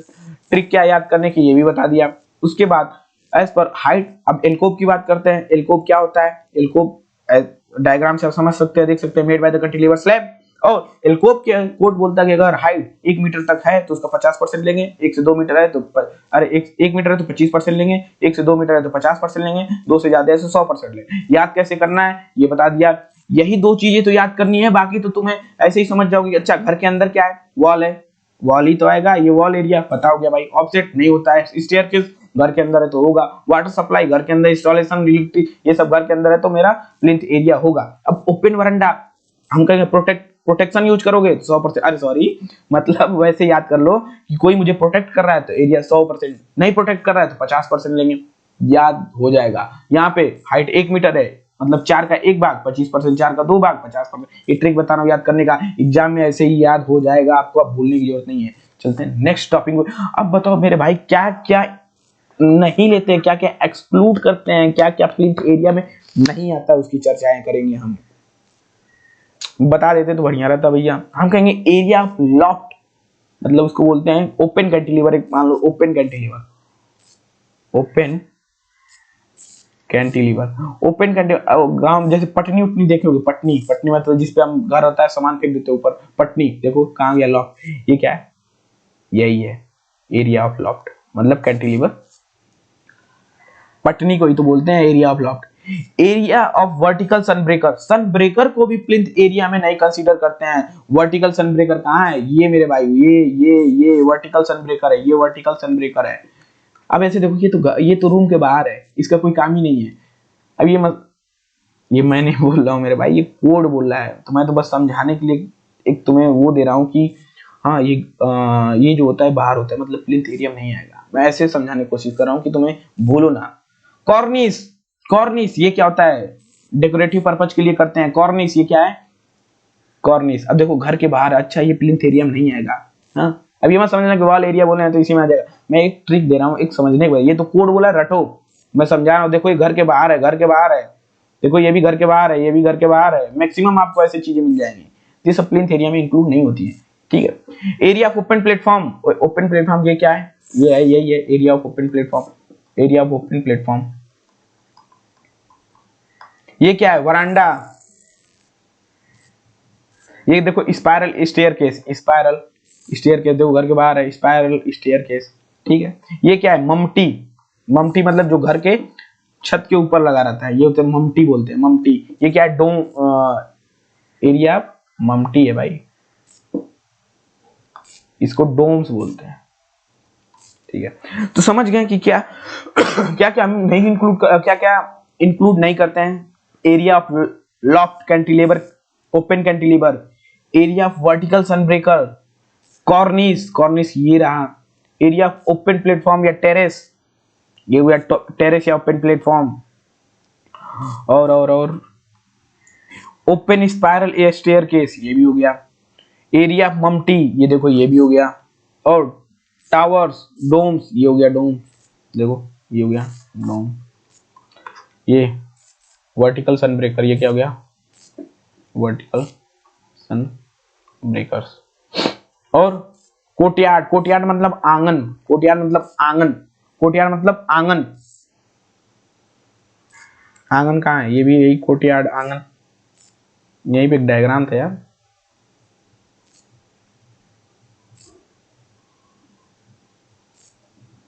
अब यहां चलते एरिया। तो हम समझ गए कि प्लिंथ एरिया में भाई क्या इंक्लूड करेंगे क्या एक्सक्लूड करेंगे, और एक क्वेश्चन पे समझ लेते हैं। एक क्वेश्चन कर लें, plinth area, plinth area building is not included. Plinth area क्या होता है, external dimension of the building at the floor level. ये पूरा का पूरा, ये मान लो ए है, ये मान लो बी है, तो प्लिंथ एरिया क्या होता है, ए क्रॉस बी। ये तो फॉर्मूला है। अब एरिया ऑफ कैंटिलीवर पोर्च, अच्छा देखो अब area of wall at the floor level, हाँ भाई वॉल तो कंसीडर करते हैं, ठीक है। अच्छा नॉट पूछा है, एरिया ऑफ स्टेयरकेस इसको भी करते हैं, घर के अंदर होता है। लिफ्ट एंड वॉल इन ये भी होता है, ये भी होता है। तो मेरा आंसर क्या सही है, कैंटिलीवर पोर्च नहीं होता है। क्यों, यहाँ पे देखो कैंटिलीवर पोर्च बताया भी था आपको, देखो लिखा the plinth area is covered build up area measured eight the floor level of any story of the building. अब क्या क्या इंक्लूड करते हैं क्या क्या इंक्लूड नहीं करते हैं, ये हम चर्चा बेहिसाब अच्छे से कर चुके हैं, ठीक है। अभी ये सब नहीं बताया, चलो आप टॉपिक पे आओ, टॉपिक पे। अभी अभी अभी अभी तो थोड़ा मोड़ा हम लोग जाने हैं, अभी तुम सीख रहे हैं, अभी तो सीख रहे हैं कि प्लिंथ एरिया होता क्या है। अरे भैया प्लिंथ एरिया होता क्या है? अरे एरिया भाई एक प्लिंथ एरिया होता है। प्लिंथ एरिया पढ़ लिए, प्लिंथ एरिया जान गए। प्लिंथ एरिया क्या होता है? प्लिंथ एरिया कवर्ड एरिया होता है।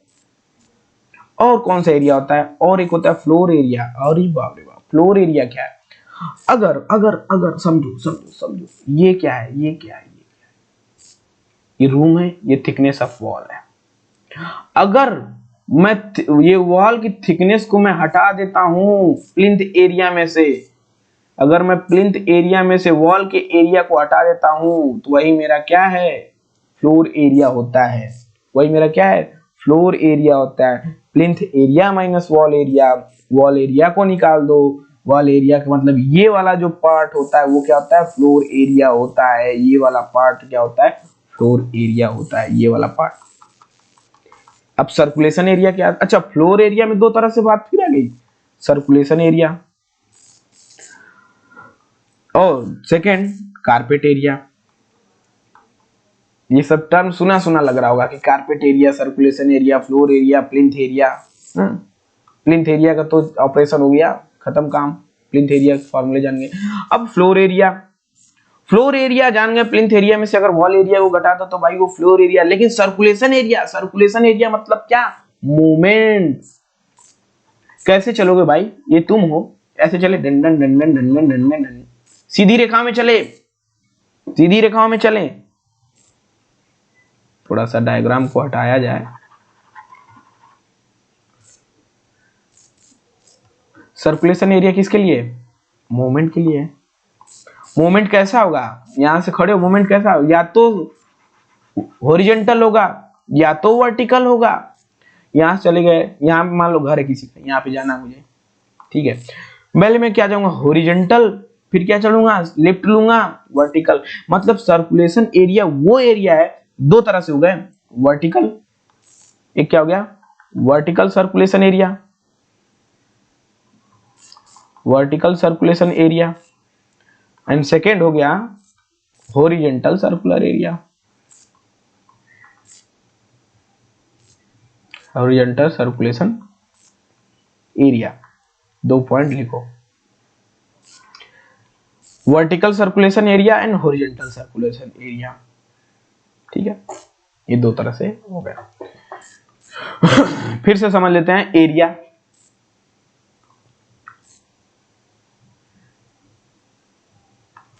एरिया एक होता है, दो एरिया को दो भागों में बांट दिया। पहला भाई प्लिंथ एरिया, दूसरा फ्लोर एरिया। प्लिंथ एरिया क्या होता है? पूरे बिल्डिंग का कवर्ड एरिया प्लिंथ एरिया होता है।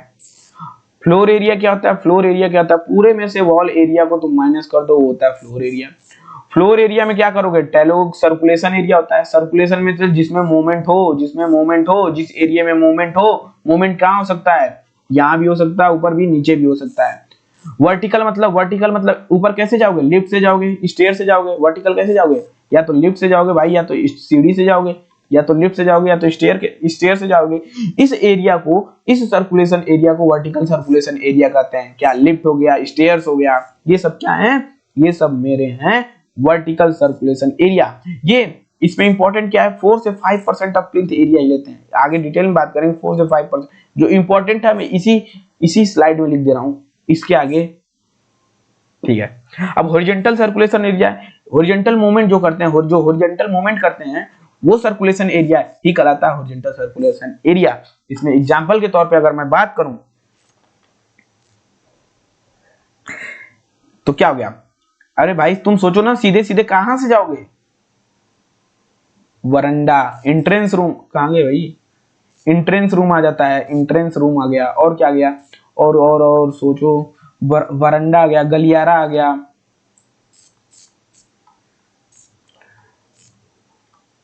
गलियारा। ये सब क्या है? Horizontal circulation area. वर्टिकल में क्या यूज करोगे? लिफ्ट आ गया, स्टेयर केस आ गए, ये होता है वर्टिकल। तो यहां से ये कितना होता है? ये होता है 10 से 15%। क्या? हाँ, 10 से 15% ऑफ प्लिंथ एरिया होता है। अब ये सब क्या लिख रहे हो भैया, 10 से 15% एरिया, 5 अभी आगे बताऊंगा। अभी तो मैं समझा रहा हूँ कि प्लिंथ एरिया क्या है, फ्लोर एरिया क्या है। फ्लोर एरिया को मैंने 2 भागों में बांट दिया, सर्कुलेशन एरिया और कारपेट एरिया। आओ कारपेट एरिया तो आपने बताया ही नहीं, अभी बताता हूँ। सर्कुलेशन एरिया को हमने समझा, सर्कुलेशन मतलब मूवमेंट। मूवमेंट कैसे चलेंगे, मूवमेंट आदमी या तो वर्टिकल चलेगा या तो हॉरिजॉन्टल चलेगा। वर्टिकल चलेगा, हॉरिजॉन्टल चलेगा तो उसे कहेंगे हॉरिजॉन्टल सर्कुलेशन एरिया। वर्टिकल चलेगा तो इसे कहेंगे वर्टिकल सर्कुलेशन एरिया। हॉरिजॉन्टल कैसे चलेगा, एंट्रेंस रूम हो गया, पैसेज हो गया, वरांडा हो गया। ये कितना होता है, ये प्लिंथ एरिया का 10 से 15% होता है। अच्छा मान लो, हाँ आगे समझाऊंगा, 10 से 15% डायग्राम सा बना है। और वर्टिकल सर्कुलेशन कैसे एरिया हो गया, वर्टिकल सर्कुलेशन एरिया मतलब जो या तो लिफ्ट से जाऊं या तो स्टेयर से जाऊं, वही क्या हो गया मेरा वर्टिकल सर्कुलेशन एरिया। क्या आप लिखवाएंगे नहीं भैया, ऐसे ही चलेगा ना, ना देखो लिखा होगा, देखो लिखा है कि हॉरिजॉन्टल सर्कुलेशन एरिया क्या हो गया, ये इंपॉर्टेंट है, ये सब बता दो। ये तो मैं यहाँ पे टॉपिक की बात आई तो मुझे समझाना पड़ा कि एरिया क्या होता है, क्योंकि पीपीटी में ऐड है कि plinth area, floor area, circulation area. अब चलते हैं नेक्स्ट पार्ट पे, कारपेट एरिया। अभी हम अब तक हमने क्या पढ़ा, एक बस पढ़ा प्लिंथ एरिया क्या होता है, डन। हम नेक्स्ट चलेंगे भाई कारपेट एरिया क्या होता है, फिर चलेंगे सर्कुलेशन एरिया क्या होता है, क्योंकि सर्कुलेशन एरिया की तो कहानी हम समझे चुके, लेकिन एक बार और समझ लेंगे क्या दिक्कत है। चलते हैं कारपेट एरिया पे। अब कारपेट एरिया, अब कारपेट एरिया से मतलब देखो डायग्राम में अगर हम देखते हैं तो ये क्या है, विड्थ ऑफ द वॉल है, ये पूरा का पूरा लेंथ है, पूरा पूरा लेंथ है, पूरा पूरा विड्थ है। अगर देखो ये प्लिंथ फ्लोर एरिया का पार्ट है, कारपेट एरिया मतलब plinth area minus wall area, मतलब इसमें वॉल एरिया को कंसीडर नहीं करेंगे। कवर्ड एरिया मतलब हो गया यूजेबल एरिया, कवर्ड एरिया मतलब क्या होगा, यूजेबल हो गया, जो चीज हम यूज कर सके, लिविंग एरिया हो। अब भाई दीवार के अंदर थोड़ी जाओगे तो दीवार का तो काम ही नहीं, यहाँ से दीवार हटा दो, दीवार हटा दो। जो अंदर का पार्ट बचा मेरे भाई, जिस रूम में तुम अभी बैठे हो या जिस रूम में तुम सोते हो, वो जो पार्ट है वो मेरा क्या है मेरे भाई, कवर कारपेट एरिया है। वो मेरा क्या है, कारपेट। यहाँ ले भाई टीवी लगा ले, टीवी लगा लो, यहाँ पे बैठ जाओ, बैठ के देखो टीवी, मैच देखो, फिक्सिंग सट्टे खेलो, ठीक है। तो यूजेबल एरिया है ये कारपेट एरिया। कैसा है मेरे भाई, यूजेबल एरिया है, लिविंग एरिया है। हाँ तो वॉल और थिकनेस ऑफ वॉल यहाँ पे जरूरत ही नहीं है, क्यों, क्योंकि ये यूजेबल एरिया, लिविंग एरिया है। मतलब covered area, usable space of a room at any floor is termed as carpet area. It is useful area, livable area. It is a measure between wall to wall of the building. It is a measure between wall to wall of the building. मतलब internal, एक तो हो गया external wall, एक हो गया internal से internal wall. ये जो है ये इंटरनल से इंटरनल वॉल, ये मान लो x है, ये y है, तो कारपेट एरिया क्या हो जाएगा, x इंटू वाई। फिर से समझाता हूं मैं, अभी तुम्हारा दूर कर देता हूं। ये क्या है, ये है वॉल,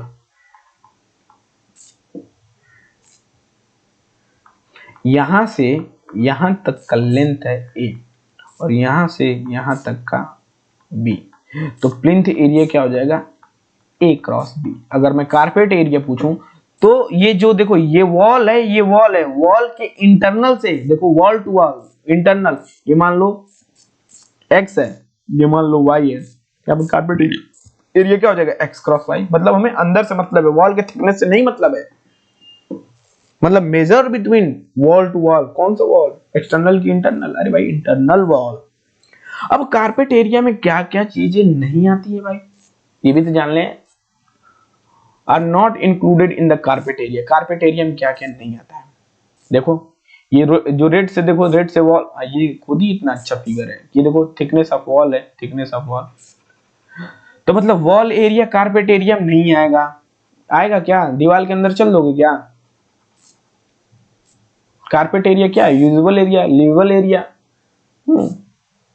हम आप दुनिया बैठी है इसी में नाच गा रही है, पार्टी हो रही है जम के सिलेक्शन के बाद, वो एरिया कारपेट एरिया। वरांडा, अबे भाई घर के बाहर ना वरांडा है कि घर के अंदर है। एंट्रेंस हॉल, अबे भाई बाहर है ना कि अंदर है। पोर्च घर के बाहर है कि अंदर है। स्टेयर केस क्या कारपेट एरिया में है, बाहर ही होगा, यहां से ऐसे होगा, ऐसे जाएगा carpet area. Lift, bathroom, kitchen, store room सब इंक्लूड नहीं करते हैं कारपेट एरिया में, not included in the carpet area. मैं बोलता कि याद कर लो, लेकिन क्यों याद करोगे, ये तो डायग्राम ऐसे ही देख के मुझे थोड़ा सा आईक्यू लगा के ही बता सकते हैं कि है कि नहीं है। वॉल एरिया नहीं होता है, वरांडा नहीं होता है, entrance hall, porch, staircase, lift, bathroom, kitchen, store room, ये सब प्लिंथ एरिया में कैलकुलेट नहीं करते हैं। तो जो मेरा कारपेट एरिया है, मेरा जो कारपेट एरिया वो क्या हो सकता है, मैं कहूंगा plinth area minus wall area. तुम ही तो बोले थे, मैं क्या बोला हूं कि प्लिंथ एरिया क्या होता है, कारपेट एरिया क्या होता है, ये वाली एरिया। मतलब ये टोटल प्लिंथ एरिया में से अगर मैं वॉल की एरिया घटा दूं, वॉल की एरिया घटा दूं, plinth area plus mention above, जो नहीं लेते हैं mention, mention above which are not included, not included, यही सब, यही सी वरांडा, पैसेज, ये सब रहेगा तो इसको भी इंक्लूडेड कर लोगे कि ये सब भी नहीं लेते हैं मेरे भाई, तो उसे माइनस कर दो ना प्लिंथ एरिया में से, बात ही खत्म। ये लो हो गया। कारपेट एरिया कैसे निकालते हैं, या तो हम लिख सकते हैं कि carpet area is equal to total floor area minus total floor area, मतलब ये वाला पार्ट आ गया। फ्लोर एरिया क्या होता है, carpet area minus wall area, मतलब इसको ऐसे भी लिख सकते हैं टोटल फ्लोर एरिया माइनस ये भाई, माइनस ये भाई, ये क्या है, सर्कुलेशन एरिया तो है, minus circulation area plus non usable area. ठीक है, ये कारपेट एरिया जानो ना, प्लिंथ एरिया में से वॉल एरिया को बस घटा दो यार। अगर ऐसा कुछ हो जो mention above which is not included, उसको भी लिख दो, बात खत्म। तो कारपेट एरिया क्या होता है ये हम जान चुके हैं। कुछ दो पॉइंट है जिन्हें हमें जानना पड़ेगा कि plinth area 10 to 20% more than the carpet area. अब ये क्या कर रहा है, देखो ये मान लो, और दूसरा क्या, for office building carpet area is generally 65 से 75% ऑफ प्लिंथ एरिया। मतलब ये बिल्डिंग जो है, पूरा जो है, ये पूरा का पूरा जो बिल्डिंग है, देखो यहाँ पे अगर हम देखते हैं कि जो पूरा का पूरा जो बिल्डिंग है, जो ऑफिस बिल्डिंग मेरे भाई, जो ऑफिस बिल्डिंग है, मान लो 100% है, ये ऑफिस बिल्डिंग कितना है, 100% है उसका प्लिंथ एरिया, इसका कारपेट एरिया कितना होगा, इतने में ही कारपेट एरिया होगा। बाकी यहाँ पे या तो बरंडा होगा या वॉल होगा या जो भी होगा, स्टेयरकेस होगा, इस सबसे नहीं मतलब 65 से 75% लेते हैं। ये मैं नहीं बोल रहा हूँ भाई, ये याद कर लो, ये आ चुका एग्जाम में कि for office building carpet area generally 65 से 75% of plinth area. For residential building जो कारपेट एरिया है जनरली 50 से 65% ऑफ प्लिंथ एरिया। ये 3 पॉइंट याद कर लो, याद करना ही पड़ेगा, 2-3 बार 4 बार करोगे खुद याद हो जाएगा। बाकी तो मैं समझा दिया हूं कि इस कहने का मतलब क्या है। अब चलते हैं, कारपेट एरिया बताना है मेरे भाई। द प्लान मतलब क्या समझ गए, लेंथ और विड्थ। ठीक है, एक सेकेंड पानी पी लेता हूं।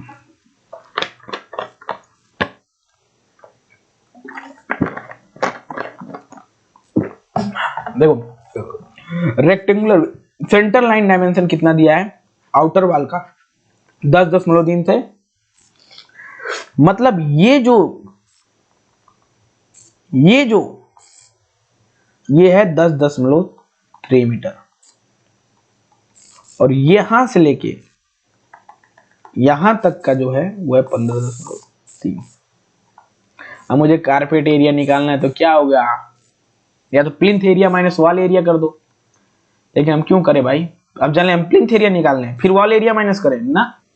हमें क्या बोलना है, जो वॉल टू वॉल जो एरिया होता है इंटरनल, ये वाली एरिया चाहिए, ये लेंथ चाहिए, ये हाइट चाहिए। तो ये वाली अगर चाहिए तो ये कितना होगा, देखो 10.3 तो यहीं तक है, यहां से लेके यहां तक कितना है 10.3। अब ये वाला आधा, ये थिकनेस ऑफ वॉल कितना है, थिकनेस ऑफ वॉल 0.3, तो इसका आधा कितना हो जाएगा 0.3/2, और इधर क्या हो जाएगा 0.3/2, इधर क्या हो जाएगा 0.3/2, इधर क्या हो जाएगा 0.3/2, टोटल क्या हो जाएगा 0.3। तो अंदर का पार्ट चाहिए मुझे। अगर मैं देखो ये 15 है ना, 15.3 में से माइनस क्या क्या करना पड़ेगा, मतलब हमको यहाँ ये 15.3 में से यहाँ तक है, तो मुझे ये वाला पोर्शन नहीं चाहिए। 15 मतलब 0.3/2 माइनस 0.3/2 इनटू ये वाला क्या है, यहां से यहाँ तक का क्या है 10.3, क्योंकि हमें ये वाला पार्ट नहीं चाहिए और ये वाला पार्ट नहीं चाहिए। 10.3 माइनस 0.3/2 माइनस 0.3/2। अब ये सब कैलकुलेट कर लेना, कारपेट एरिया आ जाएगा। अब हम बात करते हैं circulation area of the floor area of veranda, passage, corridor, balcony, entrance room, stair, lift, ECC which are. Circulation area किसके लिए प्रोवाइड करते हैं? मूवमेंट के लिए। मूवमेंट कैसे कैसे हो सकते हैं? मूवमेंट दो तरह से हो सकते हैं, एक होता है वो हॉरिजॉन्टल, एक होता है वर्टिकल। अगर हॉरिजॉन्टल मूवमेंट करेंगे मतलब हम कैसे कर रहे हैं? ऐसे मूवमेंट कर रहे हैं। तो ऐसे मूवमेंट कब कर सकते हैं? ऐसे मूवमेंट तब कर सकते हैं जब एंट्रेंस रूम हो, वरांडा हो, गैलरीज हो। ये कितना होता है? ये 10 से 15% ऑफ प्लिंथ एरिया, 10 से 15% ऑफ प्लिंथ एरिया होता है। अगर मैं vertical vertical vertical vertical vertical movement कर रहा हूँ, जैसे स्टीयर हो गया और क्या हो गया है, लिफ्ट हो गया, ये सब होता है वर्टिकल सर्कुलेशन। ये कितना होता है? 4 से 5% ऑफ प्लिंथ एरिया, 4 से 5% ऑफ प्लिंथ एरिया। बस ये 10 से परसेंट समझ में आया। अब सेटबैक एरिया क्या होता है? मिनिमम स्पेस बिल्डिंग बनाने से पहले थोड़ा सा प्रोवाइड करते हैं। It is the minimum open space require around any building. देखो ये घर है भाई, ये घर में स्पेस छोड़ दियो क्या करने के लिए? ये देखो घर बनाते समय कुछ ना कुछ स्पेस छोड़ देते हैं हम लोग, प्लॉट एरिया। देखो it is the minimum open space require around any building. This distance is provided is kept the construction away from road, water body, other body। तो सेटबैक आ गया कि जो घर बनाने से पहले कुछ एरिया छोड़ते हैं। एक सेकेंड, वो सेटबैक एरिया हो गया।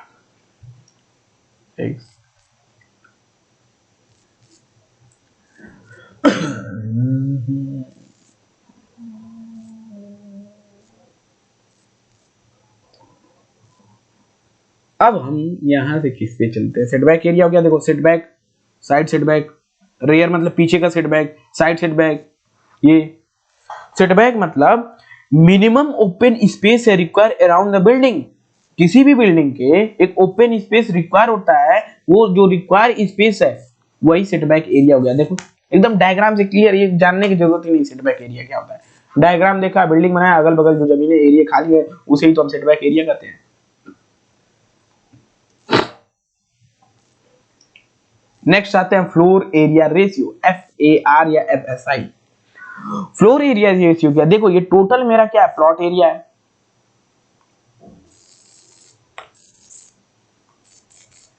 देखो टोटल ये क्या है? मेरा टोटल है एरिया, प्लॉट टोटल तो ये है भाई, टोटल मेरा ये है। और मेरी बिल्डिंग का निर्माण इतने में ही हुआ, मान लो इस हिस्से में हुआ। मतलब FAR क्या है? FAR क्या है? It is the ratio of, it is the ratio of total floor area. भाई फ्लोर एरिया क्या है? टोटल फ्लोर एरिया अपॉन के प्लॉट एरिया। प्लॉट एरिया देखो टोटल मान लो मेरा प्लॉट एरिया 100 मीटर स्क्वायर का है, 100 मीटर स्क्वायर का है, और मैंने प्लॉट बनाया कितने? 50 मीटर स्क्वायर या 25 मीटर स्क्वायर में। तो इन दोनों का रेशियो ही मेरा क्या कहलाता है? FAR, टोटल कवर्ड एरिया अपन एरिया प्लॉट। मतलब जितने में बिल्डिंग बनाया ऊपर, और टोटल बिल्डिंग कितना है, टोटल जमीन कितना है, वो एरिया क्या होता है? Floor area ratio. मान लो देखो ये क्या हो गया कि W1 L1 का जमीन है मेरा, एरिया क्या हो गया? L1 W1, और बिल्डिंग का निर्माण कितने किस पे हुआ? W2 L2, ये ऊपर हुआ, ये एरिया इतना क्या हो गया? खाली हो गया। यही बताते हैं फ्लोर एरिया रेशियो। ठीक है, the formula of calculated FSI, the formula calculated FSI क्या हो गया? देखो टोटल फ्लोर एरिया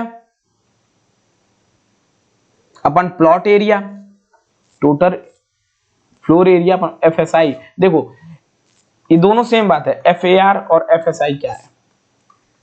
दोनों सेम है, दोनों सेम है, दोनों सेम है। इसमें वैल्यू देखो FAR क्या, फिर से बता देता हूं। देखो इफ यार टोटल बिल्डअप एरिया बोल दो या टोटल प्लॉट एरिया बोल दो, अरे सॉरी टोटल फ्लोर एरिया बोल दो या टोटल बिल्डअप एरिया बोल दो। टोटल बिल्ट अप एरिया मतलब जिसमें वो बनाया गया अपना बिल्डिंग अपन के प्लॉट एरिया मतलब कितना एरिया था। मान लो एग्जांपल के तौर पे मैं बोलूं कि जो मेरा FAR है वो मेरा आ रहा है 1.5 या 2, तो वही FSI क्या हो गया, इसको परसेंटेज में बता देंगे। परसेंटेज में मतलब 150%, 200%, FSI का ये मतलब हो गया मतलब floor space index, FSI floor space index, वही बात है। फ्लोर एरिया रेशियो बोलो या फ्लोर स्पेस इंडेक्स बोलो, दोनों बात यही है। इसको डेसिमल, इसको नंबर के फॉर्म में रिप्रेजेंट करते हैं, मतलब ऐसे जनरली 1.5-2%, ऐसे इसको परसेंटेज में करते हैं, कितना परसेंट भाई, कितना परसेंट। ठीक है, नेक्स्ट चलते हैं। क्वेश्चन है यहाँ पे, क्वेश्चन कर लें क्या? एक क्वेश्चन कर लिया जाए क्या? एक क्वेश्चन कर लिया जाए क्या? लिख लेते हैं।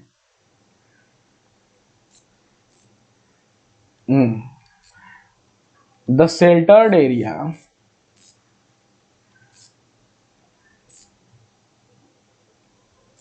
of a residential building is 225 metre square and it includes a courtyard, backyard बोल दो या कोर्टयार्ड, कोर्टयार्ड मतलब आंगन, backyard courtyard of 3x5 metre. If the present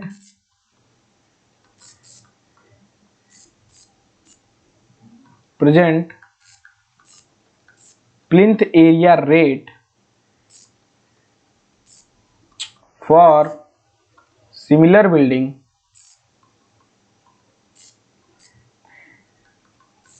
is 1650 per meter square, what is its cost? अब देखो, बहुत ही आसान और छोटा सा सवाल, समझें आप और करें। मैं बोलूंगा कि एक रेजिडेंशियल मेरा बिल्डिंग है, कितने का है भाई? 225 मीटर स्क्वायर का है।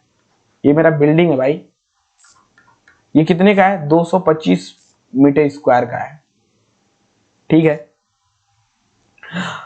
अब ये देखो पहले प्लिंथ एरिया क्या हो गया लेकिन आपको पता है कि कोर्टयार्ड जो है, आंगन जो है, प्लिंथ एरिया में इंक्लूड नहीं करते हैं। तो यहां से पहले बताओ प्लिंथ क्या आ जाएगा? प्लिंथ एरिया,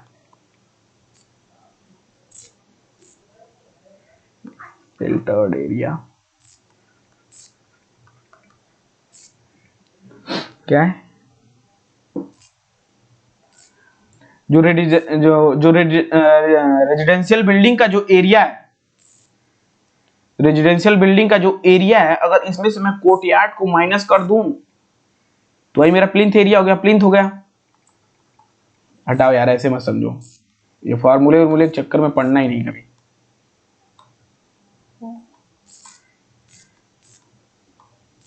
अरे कहां गया यार?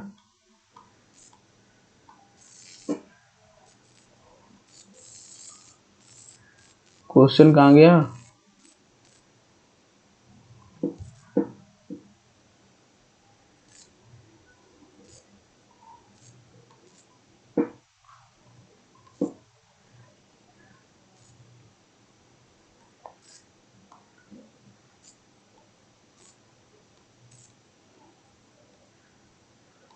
क्वेश्चन तो कहां गया? ठीक है, क्वेश्चन तो सब लोग देख चुके थे एक बार, अब यहाँ पे देख लेता हूं। मैं बोल रहा हूँ कि जो एरिया है मेरा, जो एरिया मेरा जो था वो कितना था? 225 मीटर स्क्वायर। लेकिन इसमें क्या हो गया? कोर्टयार्ड जो आंगन है, जो पूरा घर है, इसमें 225 मीटर स्क्वायर है। लेकिन बोला कि जो कोर्टयार्ड है वो कितना है? 3 × 5 है, मतलब 15 है। 15 मीटर स्क्वायर माइनस कर दो तो क्या हो गया? 15 माइनस कर दो 210 मीटर स्क्वायर। ये क्या हो गया? प्लिंथ एरिया हो गया। ठीक है, अब जो बोला है कि देखो जो मेरा रेट है, जो प्लिंथ एरिया मेरा जो रेट है वो 1650 पर मीटर स्क्वायर का होगा। अब देखो ये जो बिल्डिंग है, जो ये जो बनाया हूं, इसका जो एरिया है 210 मीटर स्क्वायर है। रेट बोलता है कि देखो भाई 1 मीटर स्क्वायर का मैं पैसा लूंगा 1650, तो मैं कहूंगा 210 का कितना लोगे भाई? तो क्या करोगे? 210 गुणे 1650, तो कितना हो जाएगा? गुणा करना इतना आएगा, ठीक। मतलब मैं बस ये समझाना चाह रहा था कि ये जो कोर्टयार्ड है, जो आंगन है, जो बैकयार्ड है, ये मेरा प्लिंथ एरिया में इंक्लूड नहीं होता है। और बस बाकी रेट और प्लिंथ एरिया को मल्टीप्लाई कर देंगे तो टोटल कॉस्ट आ जाएगा भाई कितना लगा। बहुत ही इजी था, वैसे सब कर लिए होंगे, नहीं कर पाए होंगे तो अच्छी बात है, सीखने को मिला होगा, नहीं सीखने को मिला तब भी कोई बात नहीं। आते हैं नेक्स्ट, क्यूबिकल कंटेंट मेथड क्या होता है। अभी हम कहाँ चल रहे हैं मेरे भाई, जब प्रीलिमिनरी एस्टिमेशन पढ़े थे, जब हम पढ़े थे रफ एस्टिमेशन, प्रीलिमिनरी एस्टिमेशन, तो उसमें हम तीन बातें किए थे। तीन बातें क्या किए थे, एक होता है प्लिंथ एरिया, प्लिंथ एरिया समझ चुके, और बाकी एडवांस भी सर्कुलेशन, वर्जेंटल, ये सब समझो। अब यहां से cubical content method, cubical content method दूसरे पे आते हैं, और तीसरा आता है unit rate method, unit rate. ये तीन ही है, प्लिंथ में तीन है, और प्री या रफ में, प्री में कितने हैं, तीन है। प्लिंथ एरिया, प्लिंथ एरिया को हम कर चुके, अब क्यूबिकल में चलते हैं, फिर यूनिट रेट में चलते हैं। यही था, और ये दोनों तो बहुत ही आसान है भाई। क्यूबिकल क्या है, it is A preliminary estimation and is prepared on the basis of cubical content of the building। cubical content of the building मतलब cubical content क्या बोला है, cubical content and to cubical rate, तो ये क्या जगह है, approx cost. It is calculated by the finding the cubical content and multiplied by the cubical content rate. जब हम यूनिट कन्वर्जन देखेंगे, मतलब जब यूनिट देखेंगे तो उसमें हम जानेंगे कि इसका क्या यूनिट होता है। जैसे एक्सकवेशन की बात कर रहे हैं, ये मीटर क्यूब में होता है, तो इस हिसाब से, इस यूनिट के हिसाब से, क्यूबिकल कंटेंट के हिसाब से एक रेट होगा, उससे मल्टीप्लाई करेंगे तो हमको वैल्यू मिल जाएगी। और ये प्लिंथ एरिया में सबसे वेरी वेरी इंपॉर्टेंट पॉइंट यहां पे क्या याद रखना है, 2-3 स्टार लगा लो, हाईलाइट कर देता हूं कि this method is the most accurate in approximate estimation method. जो प्रीलिमिनरी है या रफ है या एब्स्ट्रैक्ट है, जो अप्रॉक्सीमेट है, उसमें सबसे जो मेरा अच्छा है, जो सबसे बेहतरीन है, जो सबसे एक्यूरेट देता है, उसे ही हम कहेंगे क्यूबिकल कंटेंट मेथड। वही मेरा क्या है, cubical content method. It is more suitable to be applied multi storey building. किसके लिए अप्लाई है, मल्टी स्टोरी बिल्डिंग के लिए, ठीक है, मोस्ट सुटेबल है। तो क्यूबिकल कंटेंट मेथड क्या होता है, प्रीलिमिनरी एस्टिमेशन होता है, ये on the basis of cubicle content पे करते हैं। क्यूबिकल कंटेंट से जब हम क्यूबिकल रेट से मल्टीप्लाई करेंगे तो अप्रॉक्सीमेट कॉस्ट आ जाता है। अप्रॉक्सीमेट इसलिए बोलते हैं क्योंकि ये प्रीलिमिनरी एस्टिमेशन है, और इसमें सबसे मोस्ट इंपॉर्टेंट बात है कि इन प्रीलिमिनरी या रफ एस्टिमेशन में जो प्लिंथ, क्यूबिकल और यूनिट रेट है, सबसे मोस्ट एक्यूरेट मेथड यही मेथड है, क्यूबिकल कंटेंट मेथड। और ये सुटेबल होता है मल्टी स्टोरेज बिल्डिंग के लिए। बात समझ में आई कि नहीं आई, चमका कि नहीं चमका, ठीक है, बढ़िया हो गया, अच्छा लगा, ठीक है। अब यूनिट रेट मेथड क्या है, unit rate in this method estimation या estimate is made by considering a unit rate of different item। Market में गए भाई, different item देख लिए, ये क्या है, मान लो ये सीमेंट है, सैंड है, एग्रीगेट है, अरे छोड़ो ना, ये क्या है, ये मान लो एक 10 रुपए का पेन है, एक 20 रुपए का पेन है, एक 30 रुपए का पेन है, ऐसे पेन मतलब किसी के मटेरियल का कुछ भी दाम है, हर एक सिंगल का अलग अलग दाम है, इसका कुछ और दाम है, इसका कुछ और दाम है, इसका कुछ और है, मतलब number of unit into unit rate से मल्टीप्लाई कर दो, यूनिट रेट से मल्टीप्लाई। अब मान लो एक गाड़ी है 10 रुपए की, गाड़ी नहीं, पेन है 10 रुपए का, एक और पेन है 10 रुपए का, एक और पेन है 10 रुपए का, एक और पेन है 10 रुपए का, ऐसे 1000 पेन लिख दूं तो 1000 जोड़ोगे, अप्रोक्सीमेट कॉस्ट निकालोगे ना, नंबर ऑफ यूनिट कहूंगा 100। अच्छा मेरे पास कितने हैं, मान लो 100 है, मान लो 100 है, 100 इनटू यूनिट रेट कितना है, एक पेन 10 रुपए का, तुम बोलोगे अरे भाई इतना पैसा होगा, अप्रोक्सीमेट कॉस्ट इतना आएगा मेरे भाई, ठीक है, ओके। तो यूनिट रेट मेथड भी समझ गए। तो प्रीलिमिनरी में हमने क्या पढ़ा, या रफ एस्टिमेशन बोल दो, या एब्स्ट्रैक्ट बोल दो, या इसमें 3 पढ़े हैं, plinth area method, and second क्या पढ़े हैं, डिटेल नहीं क्यूबिकल कंटेंट मेथड, और तीसरा पढ़ेंगे यूनिट रेट मेथड। जो सबसे इंपॉर्टेंट और मोस्ट एक्यूरेट है वो क्या है, क्यूबिकल कंटेंट मेथड, ये भूलना ही नहीं है, ठीक है। अब चलते हैं नेक्स्ट पार्ट पे, डिटेल एस्टिमेशन। किस पे चलते हैं, डिटेल एस्टिमेशन। हम डिटेल एस्टिमेशन की बात करते हैं और समझते हैं क्या होता है डिटेल एस्टिमेशन।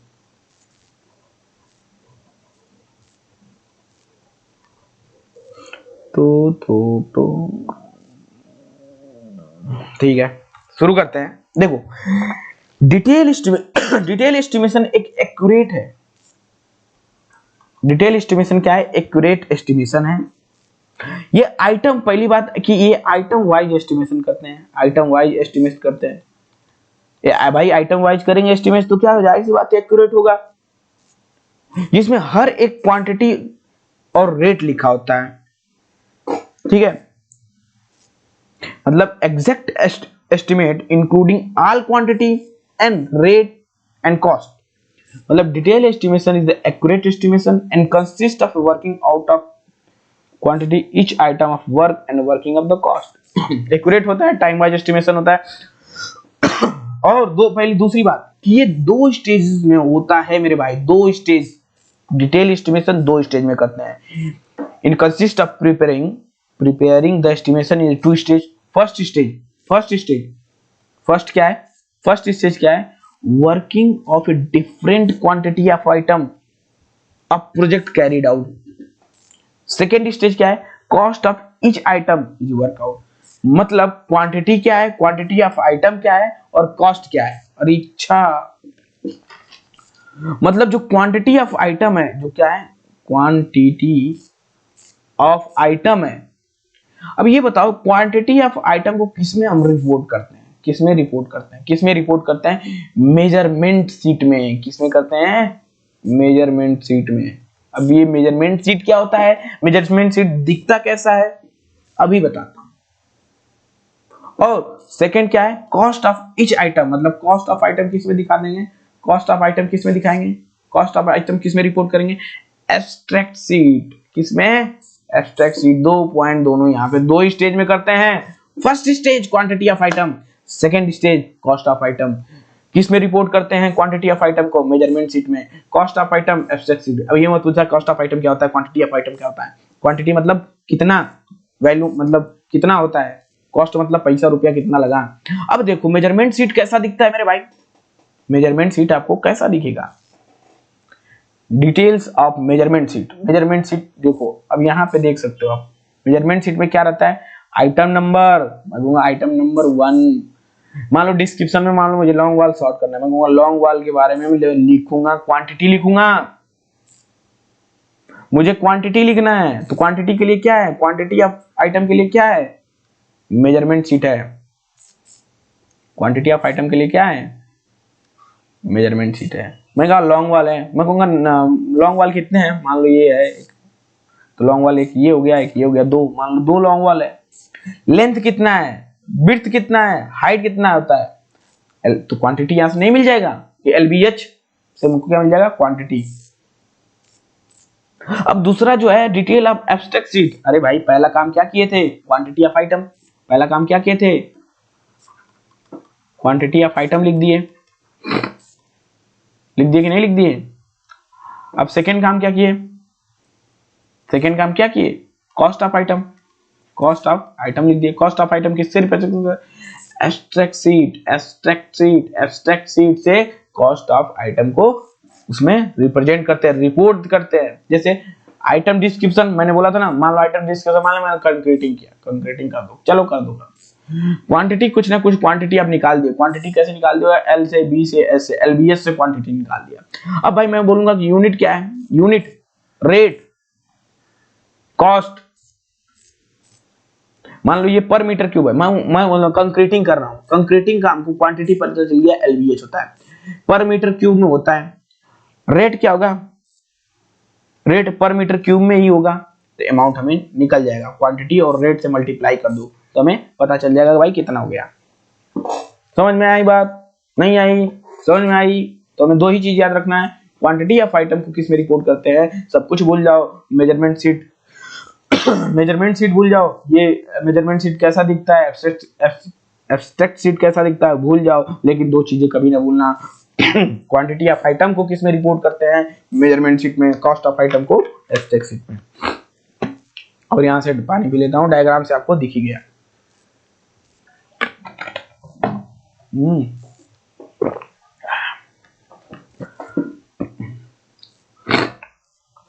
अब जो डिटेल एस्टिमेशन है उनके कौन कौन से फॉलोइंग मेथड है वो बात करेंगे। तो चलिए भाई शुरू करते हैं बिना किसी देरी का।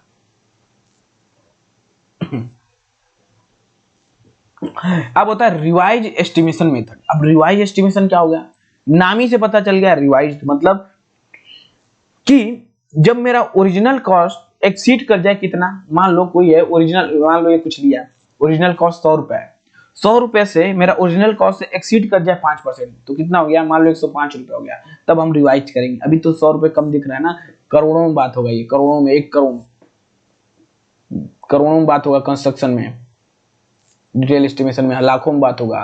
तो एक एग्जांपल बता रहा हूं कि when original cost estimation exceed or likely exceed by the 5%, बढ़ जाएगा तो वहां पे क्या करेंगे, रिवाइज एस्टिमेशन कर देंगे। Revise estimation is a detail estimation and it is required to prepare under the following condition. First, when the original cost of estimation exceed or likely exceed by 5%, original cost मेरा जो है 5% बढ़ जाए तो हम क्या करते हैं, रिवाइज एस्टिमेशन करते हैं। When the expenditure on a work exceed or likely exceed to the amount of administrative sanction by 10%। ठीक है, इसको भी समझ जाएंगे। ये जो एडमिनिस्ट्रेशन सैंक्शन होता है, ये आगे जब सब टेक्नोलॉजी पढ़ेंगे, ये कंसर्न बाय अथॉरिटी होता है, कंसर्न बाय अथॉरिटी। ये क्या होता है, ये क्या नहीं होता है, ये सब बात करेंगे आगे डिटेल में। तो मतलब रिवाइज एस्टिमेशन कब करते हैं, जब मेरा ओरिजिनल कॉस्ट 5% अधिक बढ़ जाता है। ठीक है, ये होता है रिवाइज एस्टिमेशन। अब दूसरा है सप्लीमेंट्री। सप्लीमेंट्री मतलब किसी काम, मान लो एक तुम रोड बना रहे हो, इंजीनियर साहब रोड बना रहे हैं, नाला बनाना ही भूल गए, मतलब नाला बनाना नहीं भूल गए, मतलब कुछ ना कुछ भूल गए, तब मुझे एडिशनल वर्क करना है भाई। अब मुझे एडिशनल वर्क करना है, एडिशनल वर्क करना है तो क्या करेंगे, तब वहां पे करेंगे सप्लीमेंट्री एस्टिमेशन। मतलब supplementary estimation is the detail estimation and is prepare when additional work, जब मतलब कोई additional work are required to support supplement the original work when the further development is required. मतलब कोई काम कर रहे हैं उसमें एडिशनल वर्क की रिक्वायरमेंट है। मान लो मैं कोई घर बना रहा हूं, मान लो जिसका घर बनाना हो वो बोला कि देखो भाई मुझे थोड़ा सा यहाँ पे एक बाथरूम और चाहिए बाहर के लिए, थोड़ा सा स्टाइलिश, मैं कहूँगा अच्छा एडिशनल वर्क है चलो, तो अब क्या करेंगे, supplementary addition.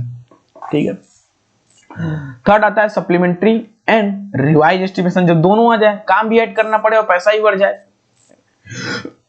It is used when there is deviation of the material design and changes of construction of item of works which require to both revision and supplementary addition.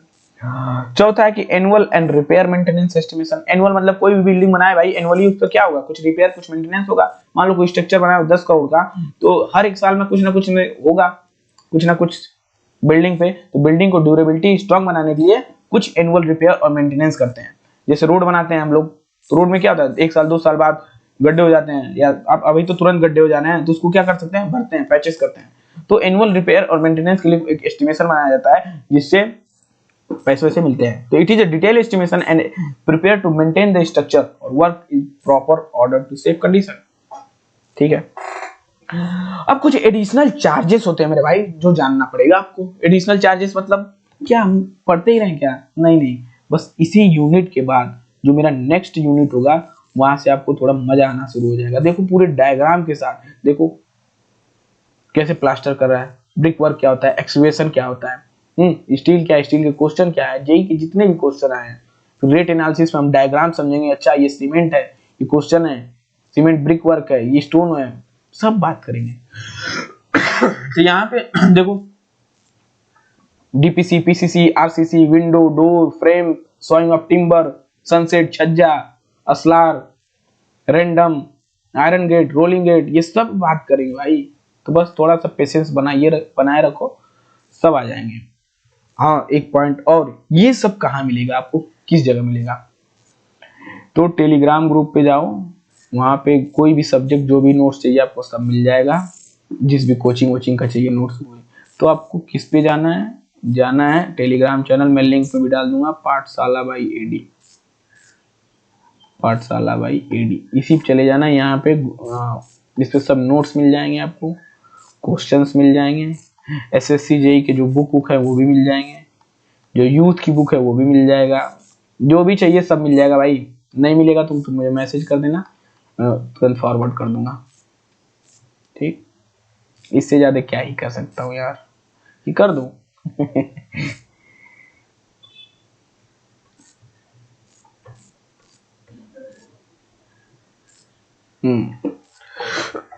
तब थोड़ा सा रुक जाओ, पानी पी लो हमारे भाई।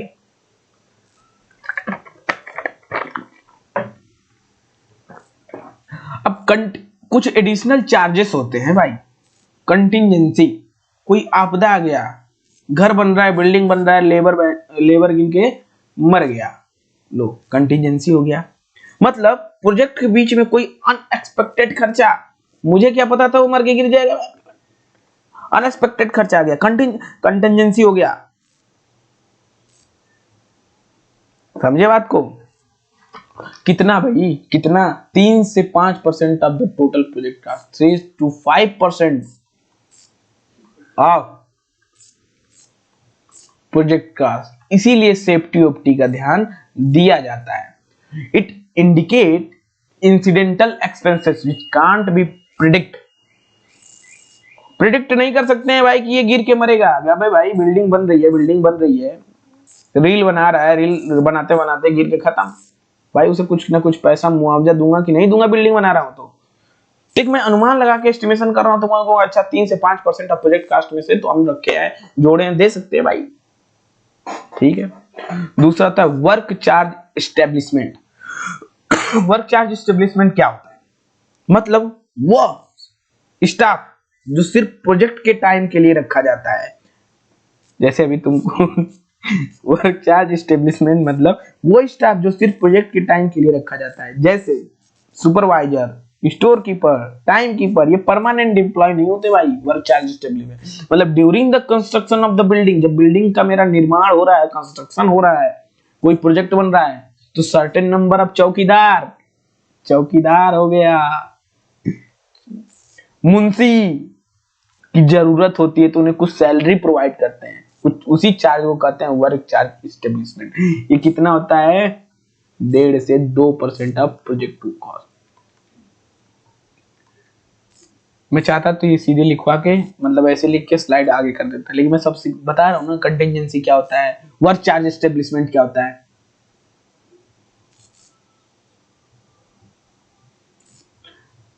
बता रहा हूँ ना।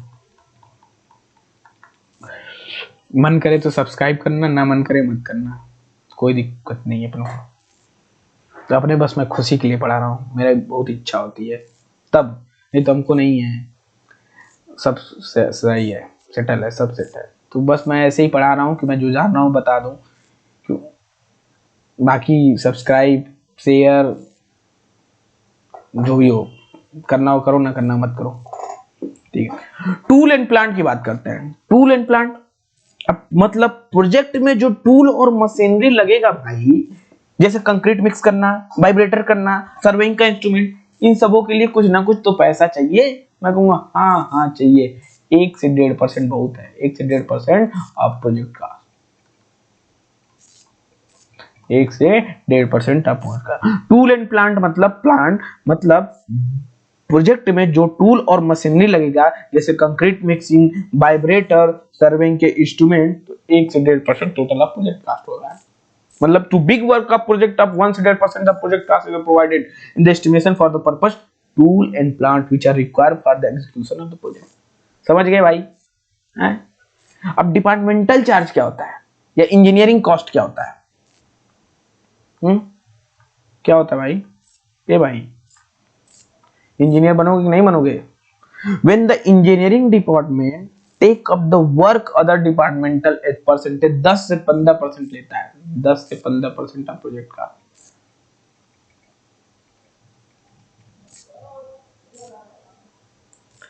और इसी चार्ज को हम सेंटेंस चार्ज बोलते हैं क्या, हाँ ठीक है, ऐसे कुछ बोलते हैं। एक होता है सैनिटरी एंड वाटर सप्लाई। अब ये तो मत पूछना वाटर सप्लाई क्या होता है, सैनिटरी क्या होता है, ये सब बताने। डिपार्टमेंटल चार्ज जो बताना था, वर्क चार्ज, स्टेबल कंटीजेंसी, ये सब बता दिया। देखो इस वाटर सप्लाई कितना परसेंट, 8% ऑफ प्रोजेक्ट कास्ट।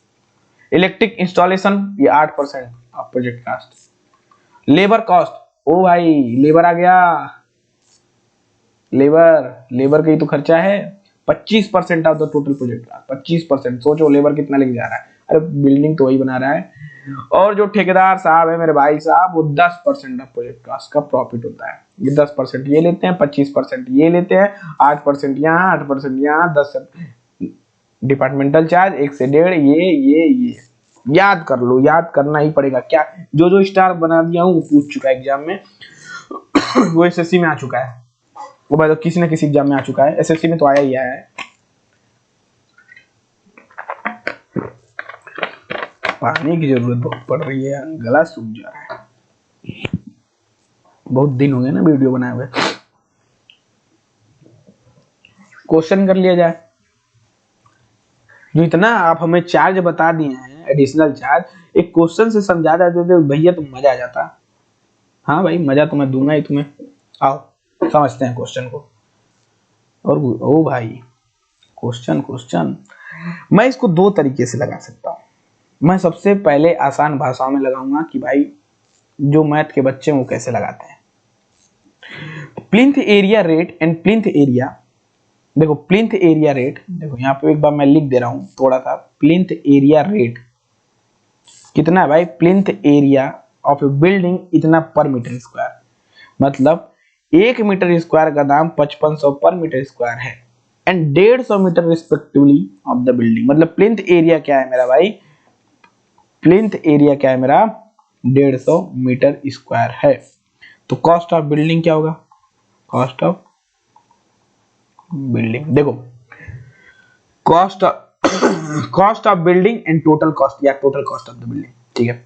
पहले तो सोचो कॉस्ट ऑफ बिल्डिंग क्या है, टोटल कब लेंगे, जब तीनों ये परसेंटेज जोड़ेंगे तब लेंगे ये चारों। अब देखो बोला है कि देख भाई एक मेरा प्लिंथ एरिया है, इस एरिया में है ना 550 5500 पर मीटर स्क्वायर से मैं पैसा लूंगा, और ये एरिया जो है 150 मीटर स्क्वायर है। ये एरिया क्या है, 150 मीटर स्क्वायर है। ये बोलता है कि देखो भाई जो मेरा प्लिंथ एरिया है 150 मीटर स्क्वायर है। अच्छा मैं प्लिंथ एरिया रेट पूछूंगा तो ये बोला कि देखो 1 मीटर स्क्वायर तुम्हारा मैं 5500 रुपए में करूंगा, तो मैं कहूंगा total cost of the building क्या होगी, मैं कहूंगा 150 मीटर स्क्वायर है और 5500 पर मीटर स्क्वायर, 4 मीटर से मीटर स्क्वायर कट गया, 5500 इंटू 150 कितना होगा, 82500, ये आ गया। अब ये मेरा क्या आ गया, कॉस्ट ऑफ द बिल्डिंग आ गया। अब हमें total cost of the building चाहिए, टोटल कॉस्ट ऑफ बिल्डिंग चाहिए। देखो टोटल कॉस्ट ऑफ बिल्डिंग क्या बोला, देखो कंसीडर कॉस्ट ऑफ इलेक्ट्रिफिकेशन 7%, अच्छा 7%, और क्या cost of sanitary and water supply 16%, ठीक है। एंड कॉस्ट ऑफ कंटिजेंसी 4.5% में, अच्छा 4.5%। And cost of road alone 6.5%, 6.5। Total को जोड़ दो भाई, टोटल को जोड़ना, थोड़ा टोटल को जोड़ना, कहाँ गया, देखो 6 4 10 1 11 11 7 18 18 16 6 6 12 13 4 34, मतलब ये टोटल अगर माना तो 34%। टोटल को अगर जोड़ें जितना है 34% वैसे आ रहा है, टोटल को जोड़े 34% आ रहा है। अगर मैं कहूंगा कि ये जो 82,500, मतलब अब सोचो, अब मेरे भाई एक बार दिमाग लगाओ, percentage and profit and loss में क्या तुम करते थे कि ये जो मेरी वैल्यू है 8520, ये मेरा क्या है, अपने आप में 100% की वैल्यू है, तो अपने आप में क्या है 100% की वैल्यू है। अब जो मैं एक्स्ट्रा दे रहा हूँ, जो मैं एक्स्ट्रा लगा रहा हूँ, जैसे 7%, 16%, 4.5%, 6.5%, इन टोटल को जोड़ूं तो 34% हो रहा है। तो मैं जो पूछता हूँ कि अगर इस अमाउंट में 34% बढ़ा दूं तो कितना होगा, तो मैं कहूंगा अच्छा ये अपने आप में 100% की वैल्यू है, मुझसे 134% की वैल्यू पूछ रहा है। मतलब 100 तो पहले था और 34% की वैल्यू पूछा है।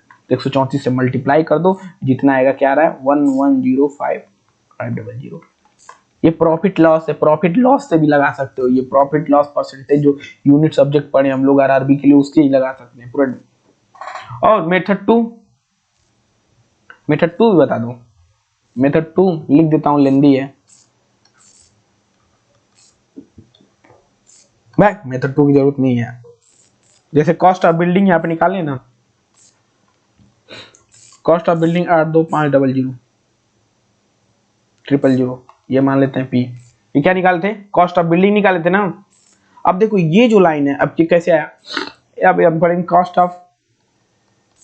Cost of electrification 7% of P. 7% of P मतलब 7/100 इंटू 82500। अब इसको मल्टीप्लाई करो, क्या होगा 5750।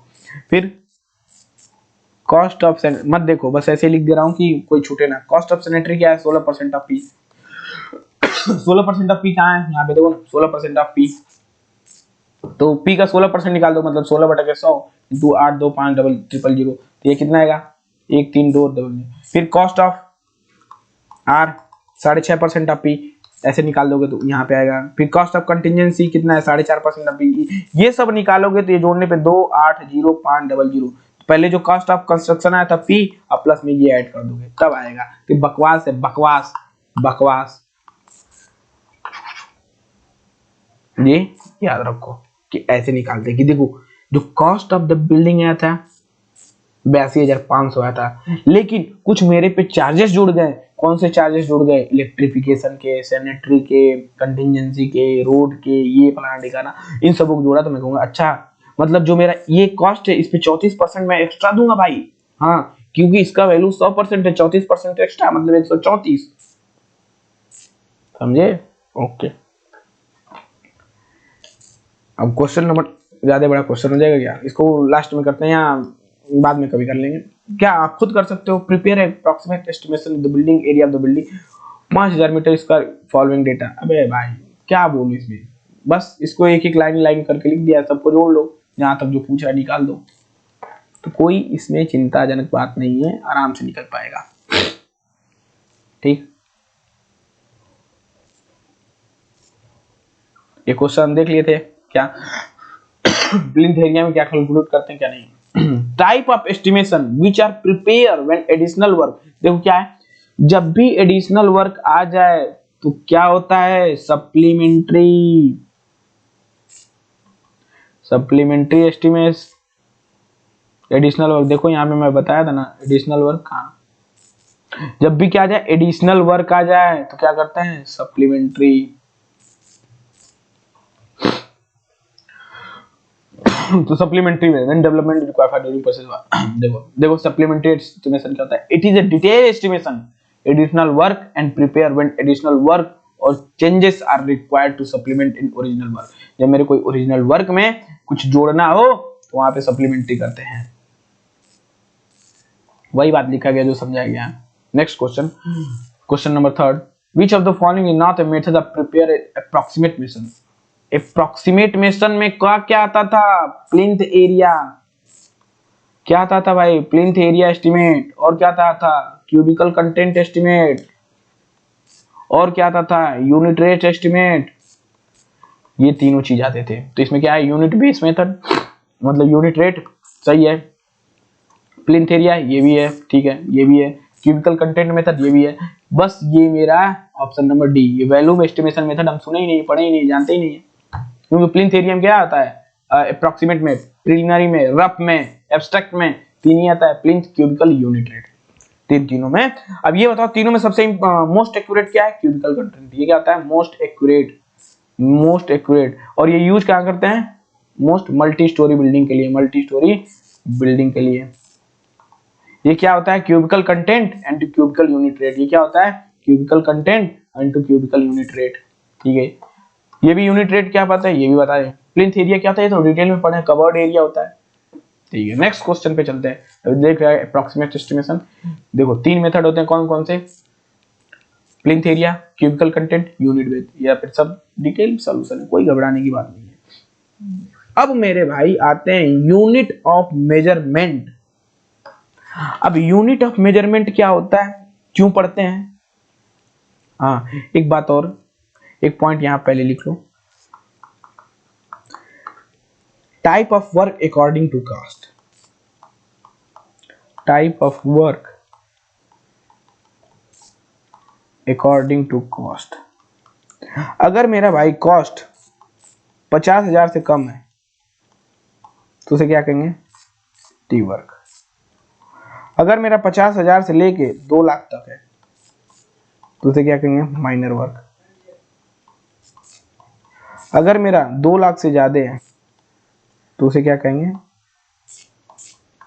Major work. ठीक है, ये बस एक पॉइंट याद रख लो, 50 से 2 लाख। अब हम चलते हैं यूनिट ऑफ मेजरमेंट।